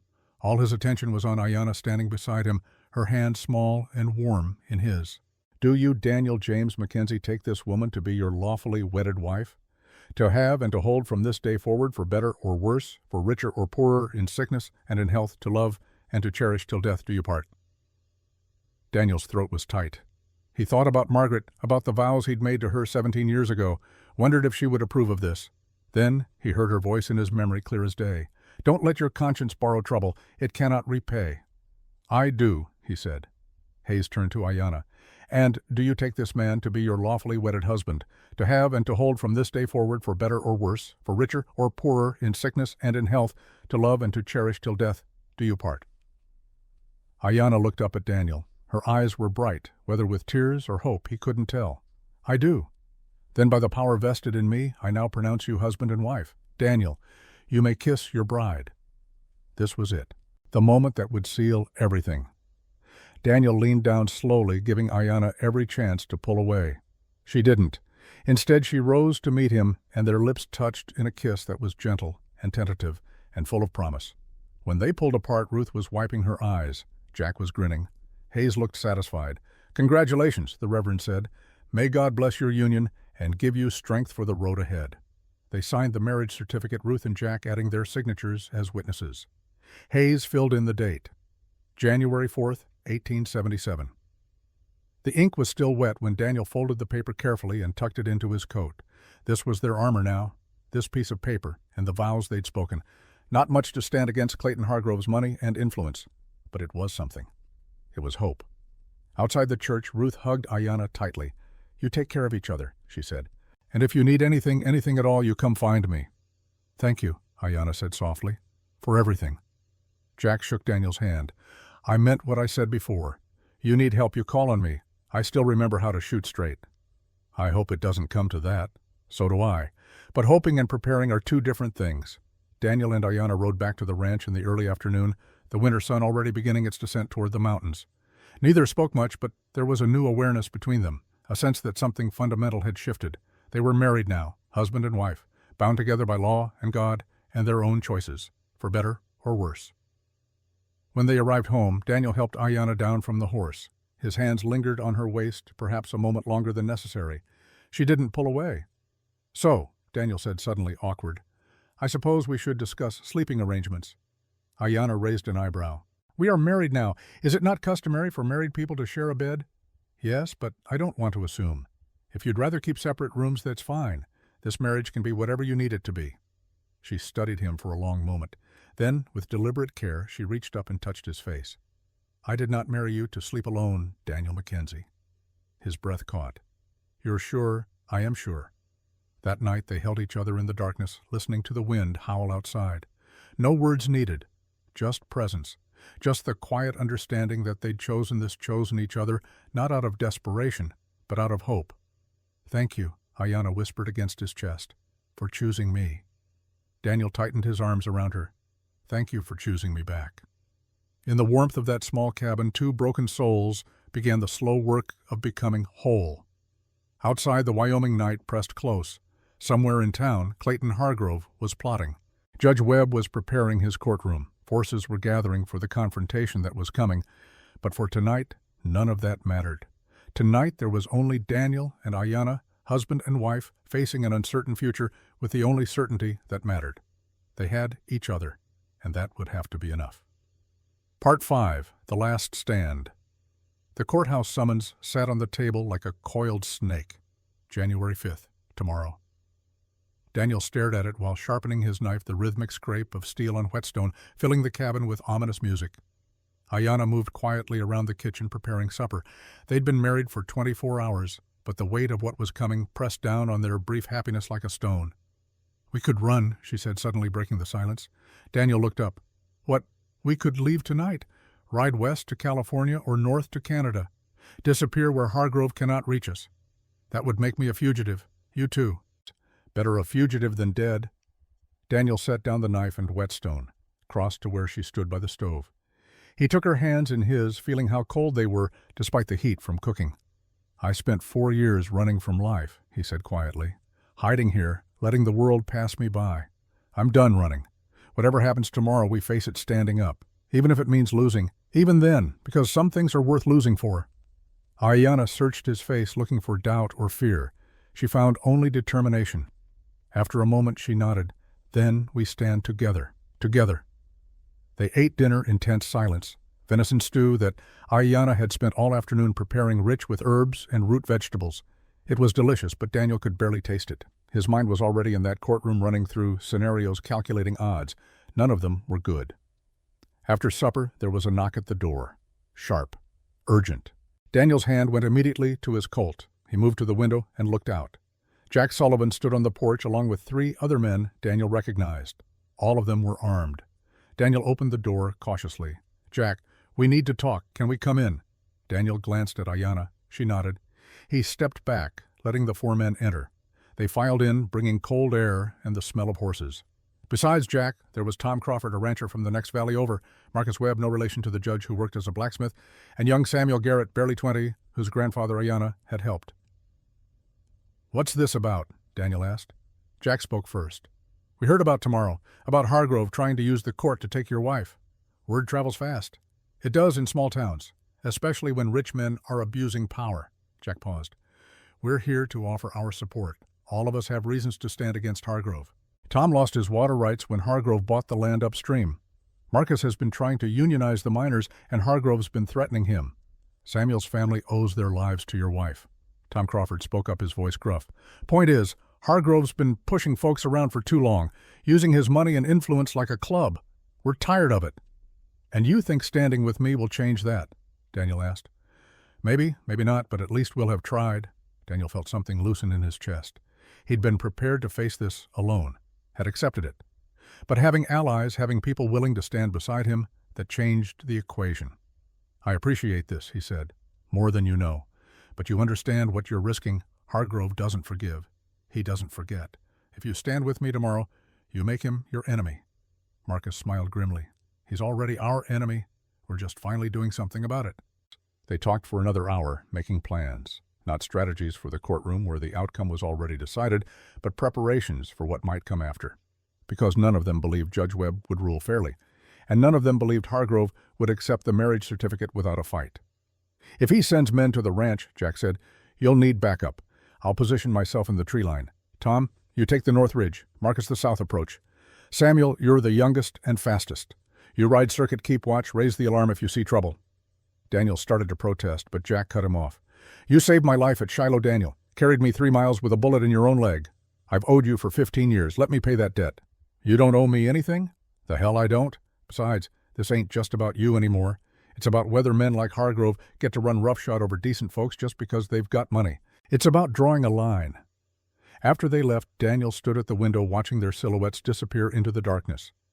Ayanna came to stand beside him, her reflection ghostly in the glass. "You have good friends," she said. "I didn't know I still did. Thought I'd pushed everyone away." "People remember kindness. They remember courage." She leaned against his arm. "And they recognize worth fighting for when they see it." That night they lay in bed holding each other, neither sleeping. The hours crawled by with agonizing slowness. Outside the wind picked up, rattling the shutters. Storm coming. Daniel could feel it in his bones. At 3 in the morning, Ayanna finally spoke into the darkness. "Daniel, yeah, if something happens tomorrow, if they take me, they won't. But if they do, I want you to know that these past weeks they have been the happiest of my life since my family died. You gave me hope when I had none. You gave me a reason to keep living. Whatever happens, that matters. You matter." Daniel pulled her closer, feeling the fragility of her body against his, the strength of her spirit radiating through. "Nothing's going to happen. I won't let them take you, I promise. Some promises are beyond our power to keep." "Then I'll break the laws of heaven and earth, keeping this one." She kissed him then, desperate and fierce, and they made love like it was the last time, like the world might end with the sunrise. And when they finally fell asleep in the gray hour before dawn, it was with the knowledge that everything could change in the next few hours. Everything probably would. Dawn came too quickly. Daniel woke to find Ayanna already up, dressed in the gray dress Ruth had given her. She'd braided her hair, carefully woven it with a strip of leather. She looked composed, ready, but Daniel could see the tension in her shoulders. They ate a silent breakfast. Neither hungry, both forcing down food because the day ahead would require strength. Daniel checked his Colt twice, made sure every chamber was loaded, strapped on his gun belt, and felt the familiar weight settle on his hip. "Do you think there will be violence?" Ayanna asked, watching him. "I think Hargrove will do whatever it takes to win, and if the law fails him, he'll turn to other methods." "Then we should be prepared." She disappeared into the bedroom and emerged carrying something wrapped in cloth. When she unwrapped it, Daniel's eyes widened. A knife. Apache made the blade obsidian and deadly sharp, the handle wrapped in leather. "I hid this when they captured me," she said. "It belonged to Dakota. I have carried it since the day he died." "You know how to use it." "I am Apache. Of course I know how to use it." There was steel in her voice, a reminder that she was not fragile despite everything she'd endured. She was a survivor, a fighter, and she would not go quietly if they tried to take her. They rode to town together, arriving just before 9. The courthouse was a 2-story brick building at the center of Broken Pine, imposing and official. A crowd had already gathered on the steps. Curious townspeople, Hargrove's men, a few faces that might have been friendly. As Daniel and Ayanna dismounted, Clayton Hargrove emerged from the crowd. He wore an expensive suit, hair slicked back, expression smug. Behind him stood his son Dalton, nose still crooked from where Daniel had broken it, eyes burning with hatred. "Mackenzie," Hargrove said pleasantly, "I'm surprised you showed up. Thought you might have run like a coward." "I'm not running from anything." "Good. Then this will be quick." Hargrove's eyes slid to Ayanna with open contempt. "Enjoy your last few hours of freedom, girl. By noon you'll be property of the state. And I've already arranged to purchase you at the auction." Ayanna met his gaze without flinching. "I am not property. I am a citizen." "You're a savage, and you'll learn your place soon enough." Daniel stepped between them, his hand resting on his Colt. "You touch her, Hargrove, and it'll be the last thing you do." "That a threat? That's a promise." Sheriff Bridger pushed through the crowd, his face haggard. "That's enough. Daniel, Ayanna, you need to come inside. Court's about to start." The courtroom was small and stuffy, heated by a single wood stove that couldn't quite keep up with the cold. Judge Cornelius Webb sat behind the bench, a fat man with shrewd eyes and hands that trembled slightly. Bought and paid for, Daniel thought. Hargrove's man through and through. They sat at the defendant's table. No lawyer. Daniel had tried to find one, but every attorney in the territory had either been bought off or threatened. They were alone in this, almost alone. The door opened and Reverend Hayes walked in, followed by Ruth Morrison and Dr. Henry Walsh. They took seats in the gallery, a small showing of support. Not much, but something. Judge Webb banged his gavel. "Court is now in session. Case of the territory versus Daniel Mackenzie and the Apache woman known as Ayanna. Mr. Hargrove, you're bringing the complaint. State your case." Hargrove stood playing to the crowd. "Your Honor, the facts are simple. Mr. Mackenzie is harboring an Indian without proper documentation in direct violation of the Indian Appropriation Act of 1871. Furthermore, this woman is dangerous. She's Apache. Her people have killed settlers, burned homesteads. Allowing her to live freely among decent Christian folk is a threat to public safety." "That's a lie," Daniel said, standing. Webb banged his gavel. "You'll have your turn, Mr. Mackenzie. Sit down." "I have documentation," Daniel continued, ignoring the order. He pulled the marriage certificate from his coat and held it up. "We were married 2 days ago by Reverend Hayes. Under territorial law, she's now a citizen through marriage. Your court has no jurisdiction." The courtroom erupted in whispers. Hargrove's face went red, then white. Webb looked like he'd swallowed something sour. "Let me see that," the judge demanded. Daniel brought the certificate forward. Webb examined it, looking for any flaw, any excuse to dismiss it. But Hayes had filled it out perfectly. Every line complete, every signature witnessed, completely legal. "This changes nothing," Webb said finally. "The marriage could be fraudulent, entered into solely to circumvent the law." "It's a legal marriage," Daniel said, "recognized by the church and the territory. I'll be the judge of what's legal in my courtroom." Webb leaned back in his chair. "I'm ordering an investigation into the validity of this marriage. Until that investigation is complete, the woman will be held in custody." "On what grounds?" "On the grounds that I say so. Sheriff Bridger, take her into custody." The sheriff stood slowly, reluctance written in every line of his body. But he was a man who followed orders even when they made him sick. He moved toward Ayanna. Daniel's hand dropped to his Colt. The courtroom froze, every eye fixed on that hand, on the weapon, on the terrible moment balanced on a knife's edge. "Don't do this, Daniel," Bridger said quietly. "Please. I made a promise. I won't let them take her. You draw that gun, you become an outlaw. There's no coming back from that. Then I guess I'm an outlaw. Reverend Hayes stood. Your Honor, I performed that marriage. It was done in good faith with full legal standing. You cannot simply dismiss it because it's inconvenient for Mr. Hargrove. I can do whatever I deem necessary for justice and public safety. This isn't justice. This is corruption. Webb's face purpled. You want to be held in contempt, Reverend. I want to see you do what's right. Before Webb could respond, the courtroom door burst open. Jack Sullivan stood there along with Tom Crawford, Marcus Webb, and Samuel Garrett, all armed, all ready. Nobody's taking that woman anywhere, Jack said flatly. The room erupted, people shouting, some running for the exits, Hargrove's men reaching for their weapons, everything spiraling toward violence with terrifying speed. And then a new voice cut through the chaos. Enough! Everyone turned. A man stood in the doorway behind Jack and the others. Tall, dignified, wearing the uniform of a U.S. Marshal. He had iron-gray hair and eyes that had seen too much to be impressed by small-town corruption. I'm Marshal William Grant out of Cheyenne, he announced, his voice carrying authority. And I have a federal warrant that supersedes this proceeding. He walked down the aisle and handed papers to Judge Webb. The judge read them, his face going from red to ashen. What is this? Hargrove demanded. Marshal Grant turned to him. This is a warrant for your arrest, Mr. Hargrove, on charges of bribery, corruption, and conspiracy to deprive a citizen of their civil rights. It seems someone's been writing letters to the territorial governor about your activities. Very detailed letters. Hargrove looked around wildly. This is absurd. I'm a respected businessman. You're a criminal who's been hiding behind money and influence for too long. Grant nodded to his two deputies who'd entered behind him. Take him. As the deputies moved to arrest Hargrove, Clayton turned his fury on Daniel. You did this. You wrote those letters. Actually, Ruth Morrison said, standing, I did, along with about 20 other people you've wronged over the years. We documented everything, every bribe, every threat, every abuse of power, and we sent it all to the governor's office. Hargrove lunged toward her, but the deputies grabbed him. He struggled, screaming threats and curses, but they hauled him toward the door. Dalton Hargrove watched his father being arrested, his face twisted with rage. He turned that rage on Daniel. This isn't over, he hissed. Then he pushed through the crowd and disappeared. Marshal Grant turned to Judge Webb. As for you, Your Honor, you're being relieved of your duties pending a full investigation. I suggest you cooperate fully. Webb looked like he might faint. He simply nodded, unable to speak. The marshal finally addressed Daniel and Ayanna.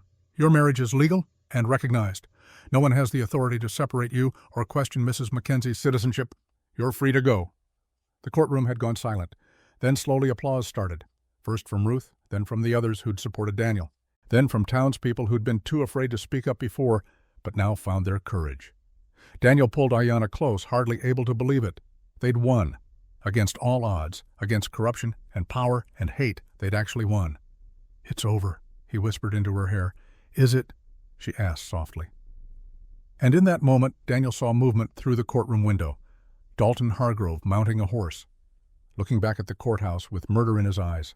No, it wasn't over, not yet. We need to get home, Daniel said. Now. They pushed through the celebrating crowd and ran for their horses. Jack and the others followed, sensing trouble. They rode hard through the streets of Broken Pine, people scattering out of their way. Daniel's mind raced. Dalton had left before them, had a head start, and the young fool was angry enough to do something stupid, something violent. They were still 2 miles from the ranch when they saw the smoke, black and thick, rising into the clear winter sky like a beacon of destruction. Daniel's heart dropped into his stomach. He kicked Ranger into a full gallop, Ayanna clinging to him, both of them praying they weren't too late. The ranch came into view. The barn was an inferno, flames shooting 50 feet into the air. The cabin's roof was on fire smoke, pouring from the windows, and standing in front of it all, torch in hand and madness in his eyes, was Dalton Hargrove. He wasn't alone. Victor Kane stood beside him, along with 3 other hired guns, all armed, all waiting. Daniel reined in Ranger 50 yards out. The others spread out behind him, forming a line, 5 against 5. The numbers were even, but the stakes were everything. Dalton, Daniel called, don't do this. Your father's already going to prison. Don't join him. My father's going to prison because of you, Dalton screamed. You destroyed everything, our reputation, our business, our name, all for some Apache whore. She's my wife. And what your father did, he brought on himself. I'm going to kill you, Mackenzie. Going to burn everything you love and then put a bullet in your head. And then I'm going to take that woman and make her wish she'd died with her savage family. Ayanna's hand tightened on Daniel's arm. He felt her anger, her fear, her determination. She slid down from the horse and stood beside him, hand on the knife, hidden in her dress. "You will try," she said, her voice carrying across the distance. "You will fail." Dalton threw the torch at the cabin. It landed on the porch flames, catching immediately. "Now!" he screamed. And all hell broke loose. Victor Kane drew first, but Jack Sullivan was faster. 2 shots rang out almost simultaneously. Kane went down clutching his shoulder. Jack's hat flew off, creased by Kane's bullet. The other hired guns opened fire. Tom Crawford and Marcus took cover behind a water trough, returning fire. Samuel, youngest and fastest, sprinted toward the cabin with a bucket. Daniel drew his Colt and fired at Dalton, but the younger man had already moved, diving behind the burning barn. Return fire kicked up dirt at Daniel's feet. He pushed Ayanna toward a cover. "Get to the tree line," he ordered. "I will not leave you. I can't fight and protect you at the same time. Please." She hesitated, then ran. Daniel watched her go, making sure she reached safety. Then he turned his attention back to the fight. It was chaos. Gunfire and screaming, and the roar of flames. The barn collapsed with a thunderous crash, sending sparks shooting into the sky. The cabin was fully engulfed now, 4 years of memories burning to ash. But Daniel couldn't think about that, could only focus on the men trying to kill him. He fired twice more, dropped one of the hired guns. Tom Crawford got another. That left Dalton and 2 others. Dalton emerged from behind the barn, wild-eyed and desperate. He fired wildly, bullets going everywhere. One struck Ranger. The horse screamed and went down. Something broke in Daniel. That horse had carried him through the war, had been his companion through 4 years of grief, and this spoiled, vicious boy had killed her out of spite. Daniel walked forward, firing with cold precision. 1 shot, 2. The remaining hired guns fell. That left only Dalton. The young man's gun clicked empty. He looked at it stupidly, then at Daniel advancing through the smoke and chaos. Terror replaced the madness in his eyes. "Please," he said, "don't." Daniel raised his Colt. His finger tightened on the trigger. He could end this. End Dalton Hargrove. Make sure he never threatened anyone again. "Daniel!"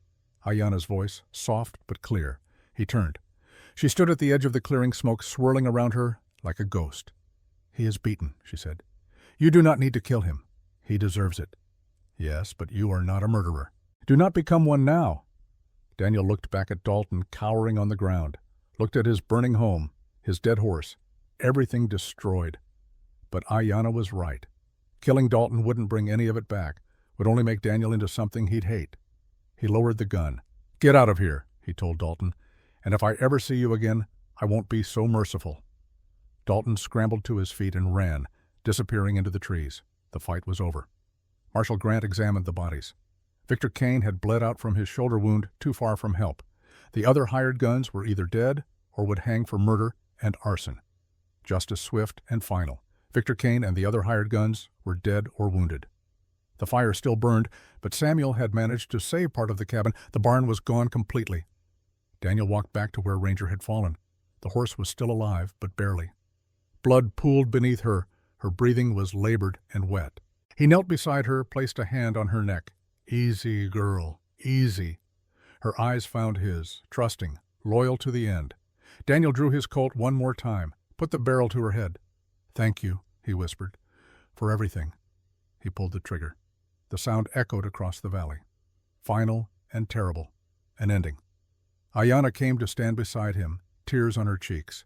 She knelt and put her hand over Daniel's. They stayed like that for a long moment, mourning a faithful friend. Around them, the others gathered, tired, smoke-stained, but alive. They'd won. At terrible cost, but they'd won. Marshal Grant rode up with Sheriff Bridger surveying the destruction. "Jesus," Grant breathed. "I'm sorry, Mackenzie. If we'd gotten here sooner—" "You got here," Daniel said. "That's what matters." "Dalton Hargrove. He ran. North, I think." "We'll find him. He'll face justice for this." Daniel nodded, too exhausted to care much.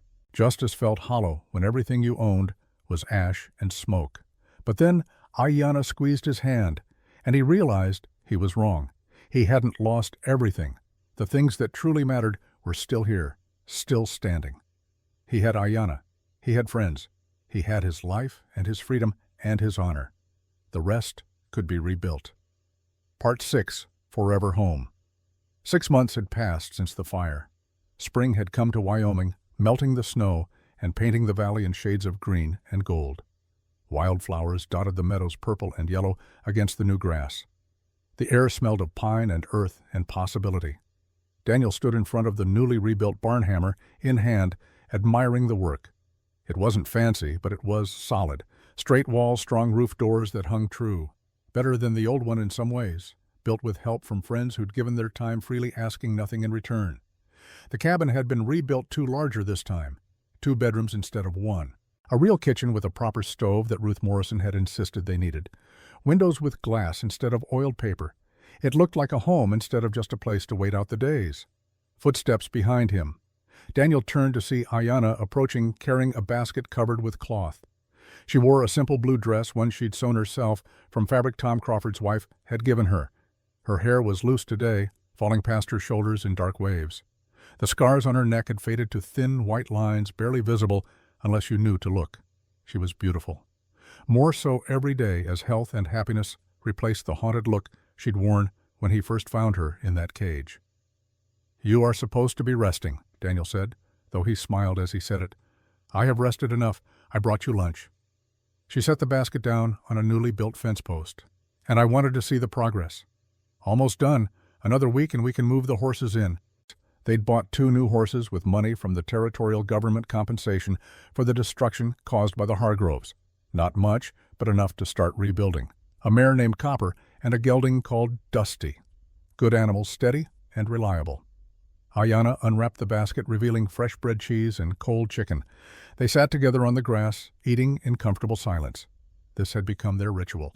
Lunch together no matter how busy the day. A moment to simply be. "Ruth came by this morning," Ayanna said eventually. "She brought news from town. Good news or bad?" "Good, I think. Dalton Hargrove was caught in Montana. He is being brought back to stand trial." Daniel chewed thoughtfully. He'd thought often about that moment when he could have killed Dalton but didn't. Sometimes he wondered if it had been the right choice. But looking at Ayanna, now seeing the approval in her eyes, he knew it had been. "And Clayton," he asked, "still in prison?" "The trial is set for August. Ruth says the evidence is overwhelming. He will spend the rest of his life behind bars." Good. They'd had justice in the end. Not the quick, violent kind that came from a gun, but the slower, surer kind that came from law.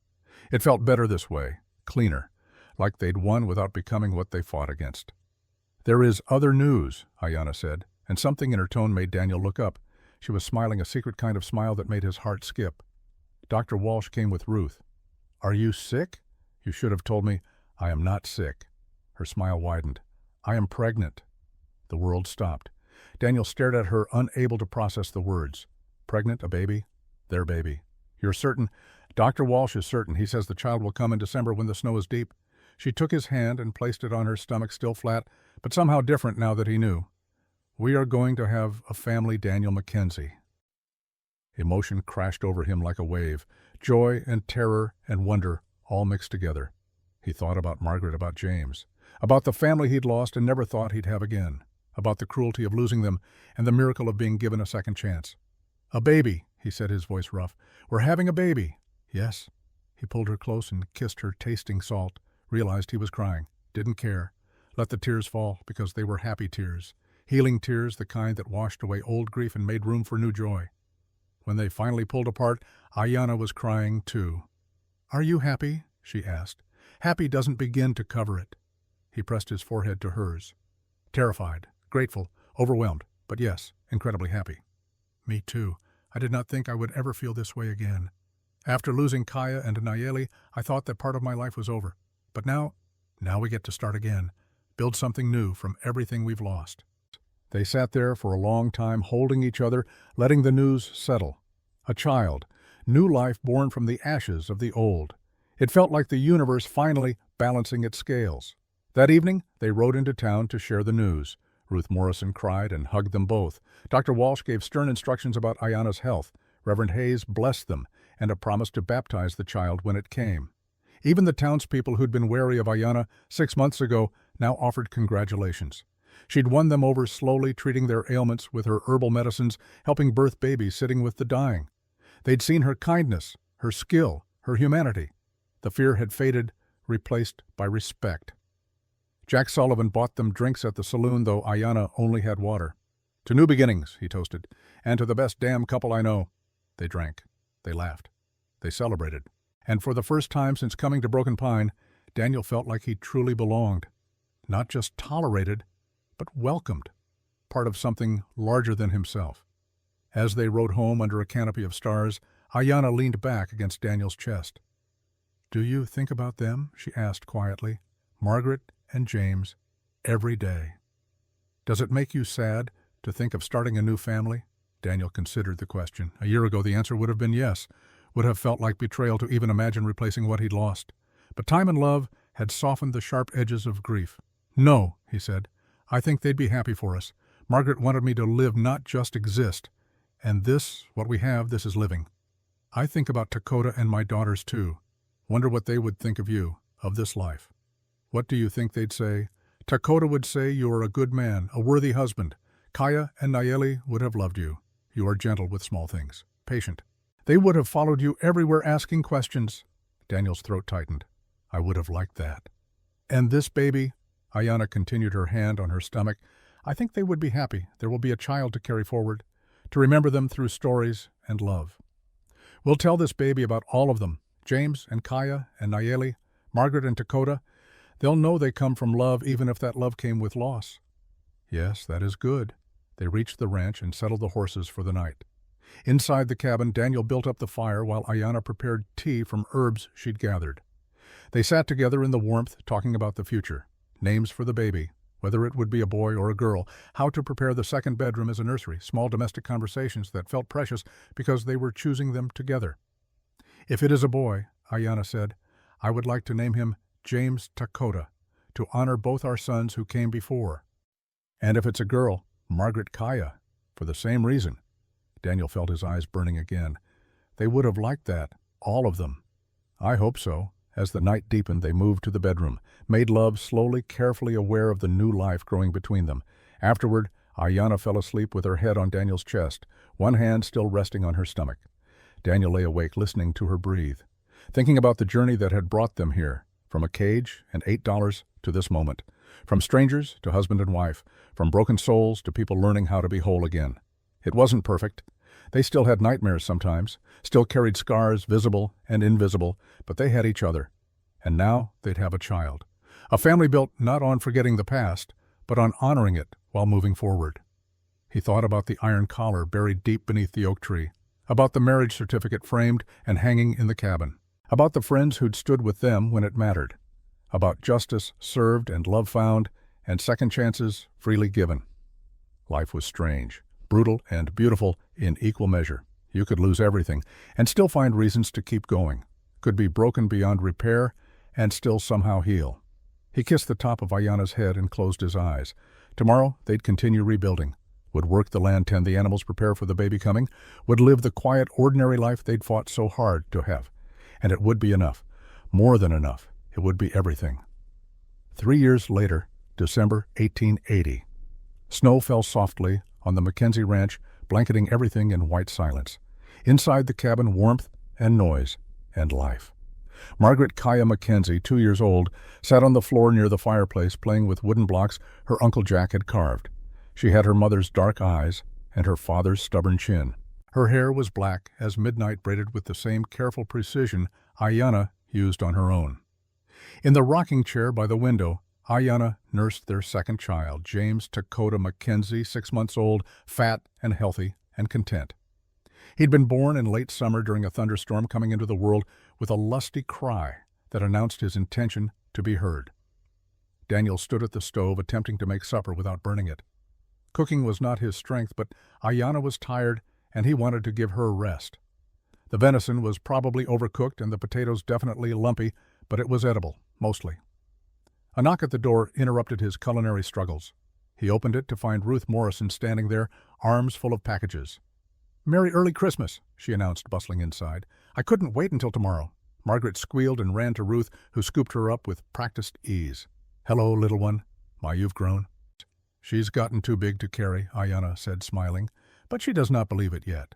Children never do. Ruth set Margaret down and distributed packages. For the children mostly, and something for you two as well.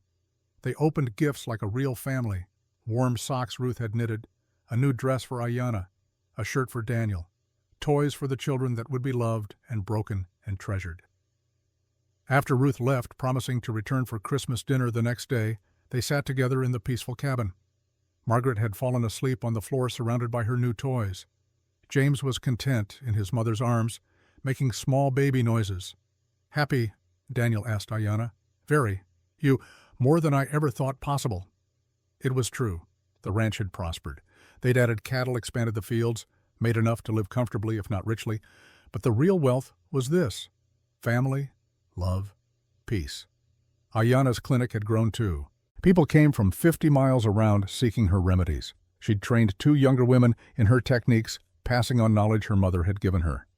The Apache healing traditions lived on, helping people regardless of the color of their skin. The townspeople called her Mrs. Mackenzie now, greeted her with respect, asked after her health and her children. She'd become part of the community through patience and persistence and undeniable skill. Clayton Hargrove had died in prison that spring. Heart attack, the papers said. Daniel felt nothing when he heard. Not satisfaction, not anger, just indifference. The man had become irrelevant, a ghost from a life that felt distant now. Clayton Hargrove had died in prison that spring. Heart attack, the papers said. Judge Webb had been removed from the bench and fined heavily for corruption, though he'd avoided prison due to his age. He lived out his days in disgrace, a cautionary tale about the price of selling justice. Dalton had been sentenced to 10 years for arson and attempted murder. He'd serve every day of it. By the time he got out, the Hargrove empire would be dust. Other men had bought the mines, treated the workers better paid fair wages. Progress slow, but steady. As night fell completely, Daniel lit the lamps. Ayanna put James in his cradle, then picked up the sleeping Margaret and carried her to bed. Daniel followed, helping tuck their daughter under quilts. They stood together looking down at her peaceful face. "She looks like Kaya did at that age," Ayanna whispered. "Does that make you sad?" "No, it makes me grateful. That I can remember Kaya with love instead of only pain. That her spirit lives on in our daughter." They checked on James next, who'd already fallen asleep with his fist in his mouth. Daniel adjusted his blanket while Ayanna hummed a soft Apache lullaby. Finally, they retreated to their own bedroom. Undressed and climbed into bed, bodies fitting together with the ease of long practice. Outside, the snow continued falling. Inside, the fire burned low but steady. "Daniel," Ayanna said, into the darkness. "Yeah. Do you ever think about that day, the auction?" "Sometimes." "Why, I was thinking today how strange life is. If you had not stopped, if you had not paid those $8, if any of 100 small things had been different, we would not be here. But I did stop, and we are here." "Yes." She nestled closer. "I am glad you stopped." "Me too." They drifted toward sleep, comfortable and warm and safe. Tomorrow they'd wake to Christmas morning, to children's laughter and Ruth's cooking, and the ordinary magic of another day together. But tonight, in the quiet darkness, Daniel found himself thinking about all the paths that had led here. The war, the fever, the grief, the cage, the collar, the courage to choose life over death, love over fear, hope over despair. $8. That's what Ayanna's freedom had cost. The best $8 he'd ever spent. The only $8 that had ever mattered. He thought about Margaret's last words to him. "Promise me you'll never let cruelty win. Fight for those who can't fight for themselves." He'd kept that promise. In a small way, in his corner of the world, he'd fought and won, not through violence, but through persistence, through refusing to accept that might made right, through standing up when it would have been easier to look away. And in return, he'd been given this: a second chance at family, at love, at life itself. The ranch would be here long after they were gone, he thought.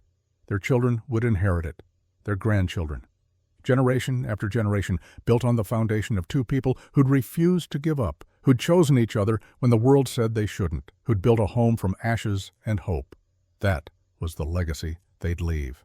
Not land or money or reputation, but the simple truth that love could triumph over hate, that broken people could heal, that second chances existed for those brave enough to take them. Ayanna's breathing had evened out. She was asleep, safe in his arms. Daniel kissed her hair and closed his eyes, letting himself drift. Tomorrow would bring its own challenges. Cattle to feed, children to raise, a ranch to run, the endless work of building a life. But tonight all was well. The storm outside couldn't touch them. The ghosts of the past had been laid to rest. The future stretched ahead, uncertain but full of promise. Daniel Mackenzie and Ayanna, Two names that would fade from memory when they were gone. Just another couple who'd lived and loved and died in the Wyoming Territory. But to each other, they were everything. Savior and saved. Husband and wife. The person who made life worth living. And in the end, that was all that mattered. The snow fell. The fire burned. The children slept. And in a small cabin beneath the shadow of the Bighorn Mountains, a family rested. Safe. Together. Home at last. Some promises were worth everything it cost to keep them. Blood didn't make family. Love did. And love, Daniel had learned, was the only thing strong enough to overcome everything the world could throw at you. He held his wife close and let sleep take him secure in the knowledge that tomorrow and all the tomorrows after they would face together. Forever. The word echoed in his dreams. A promise, a truth, a life fully lived. Forever and always. The end.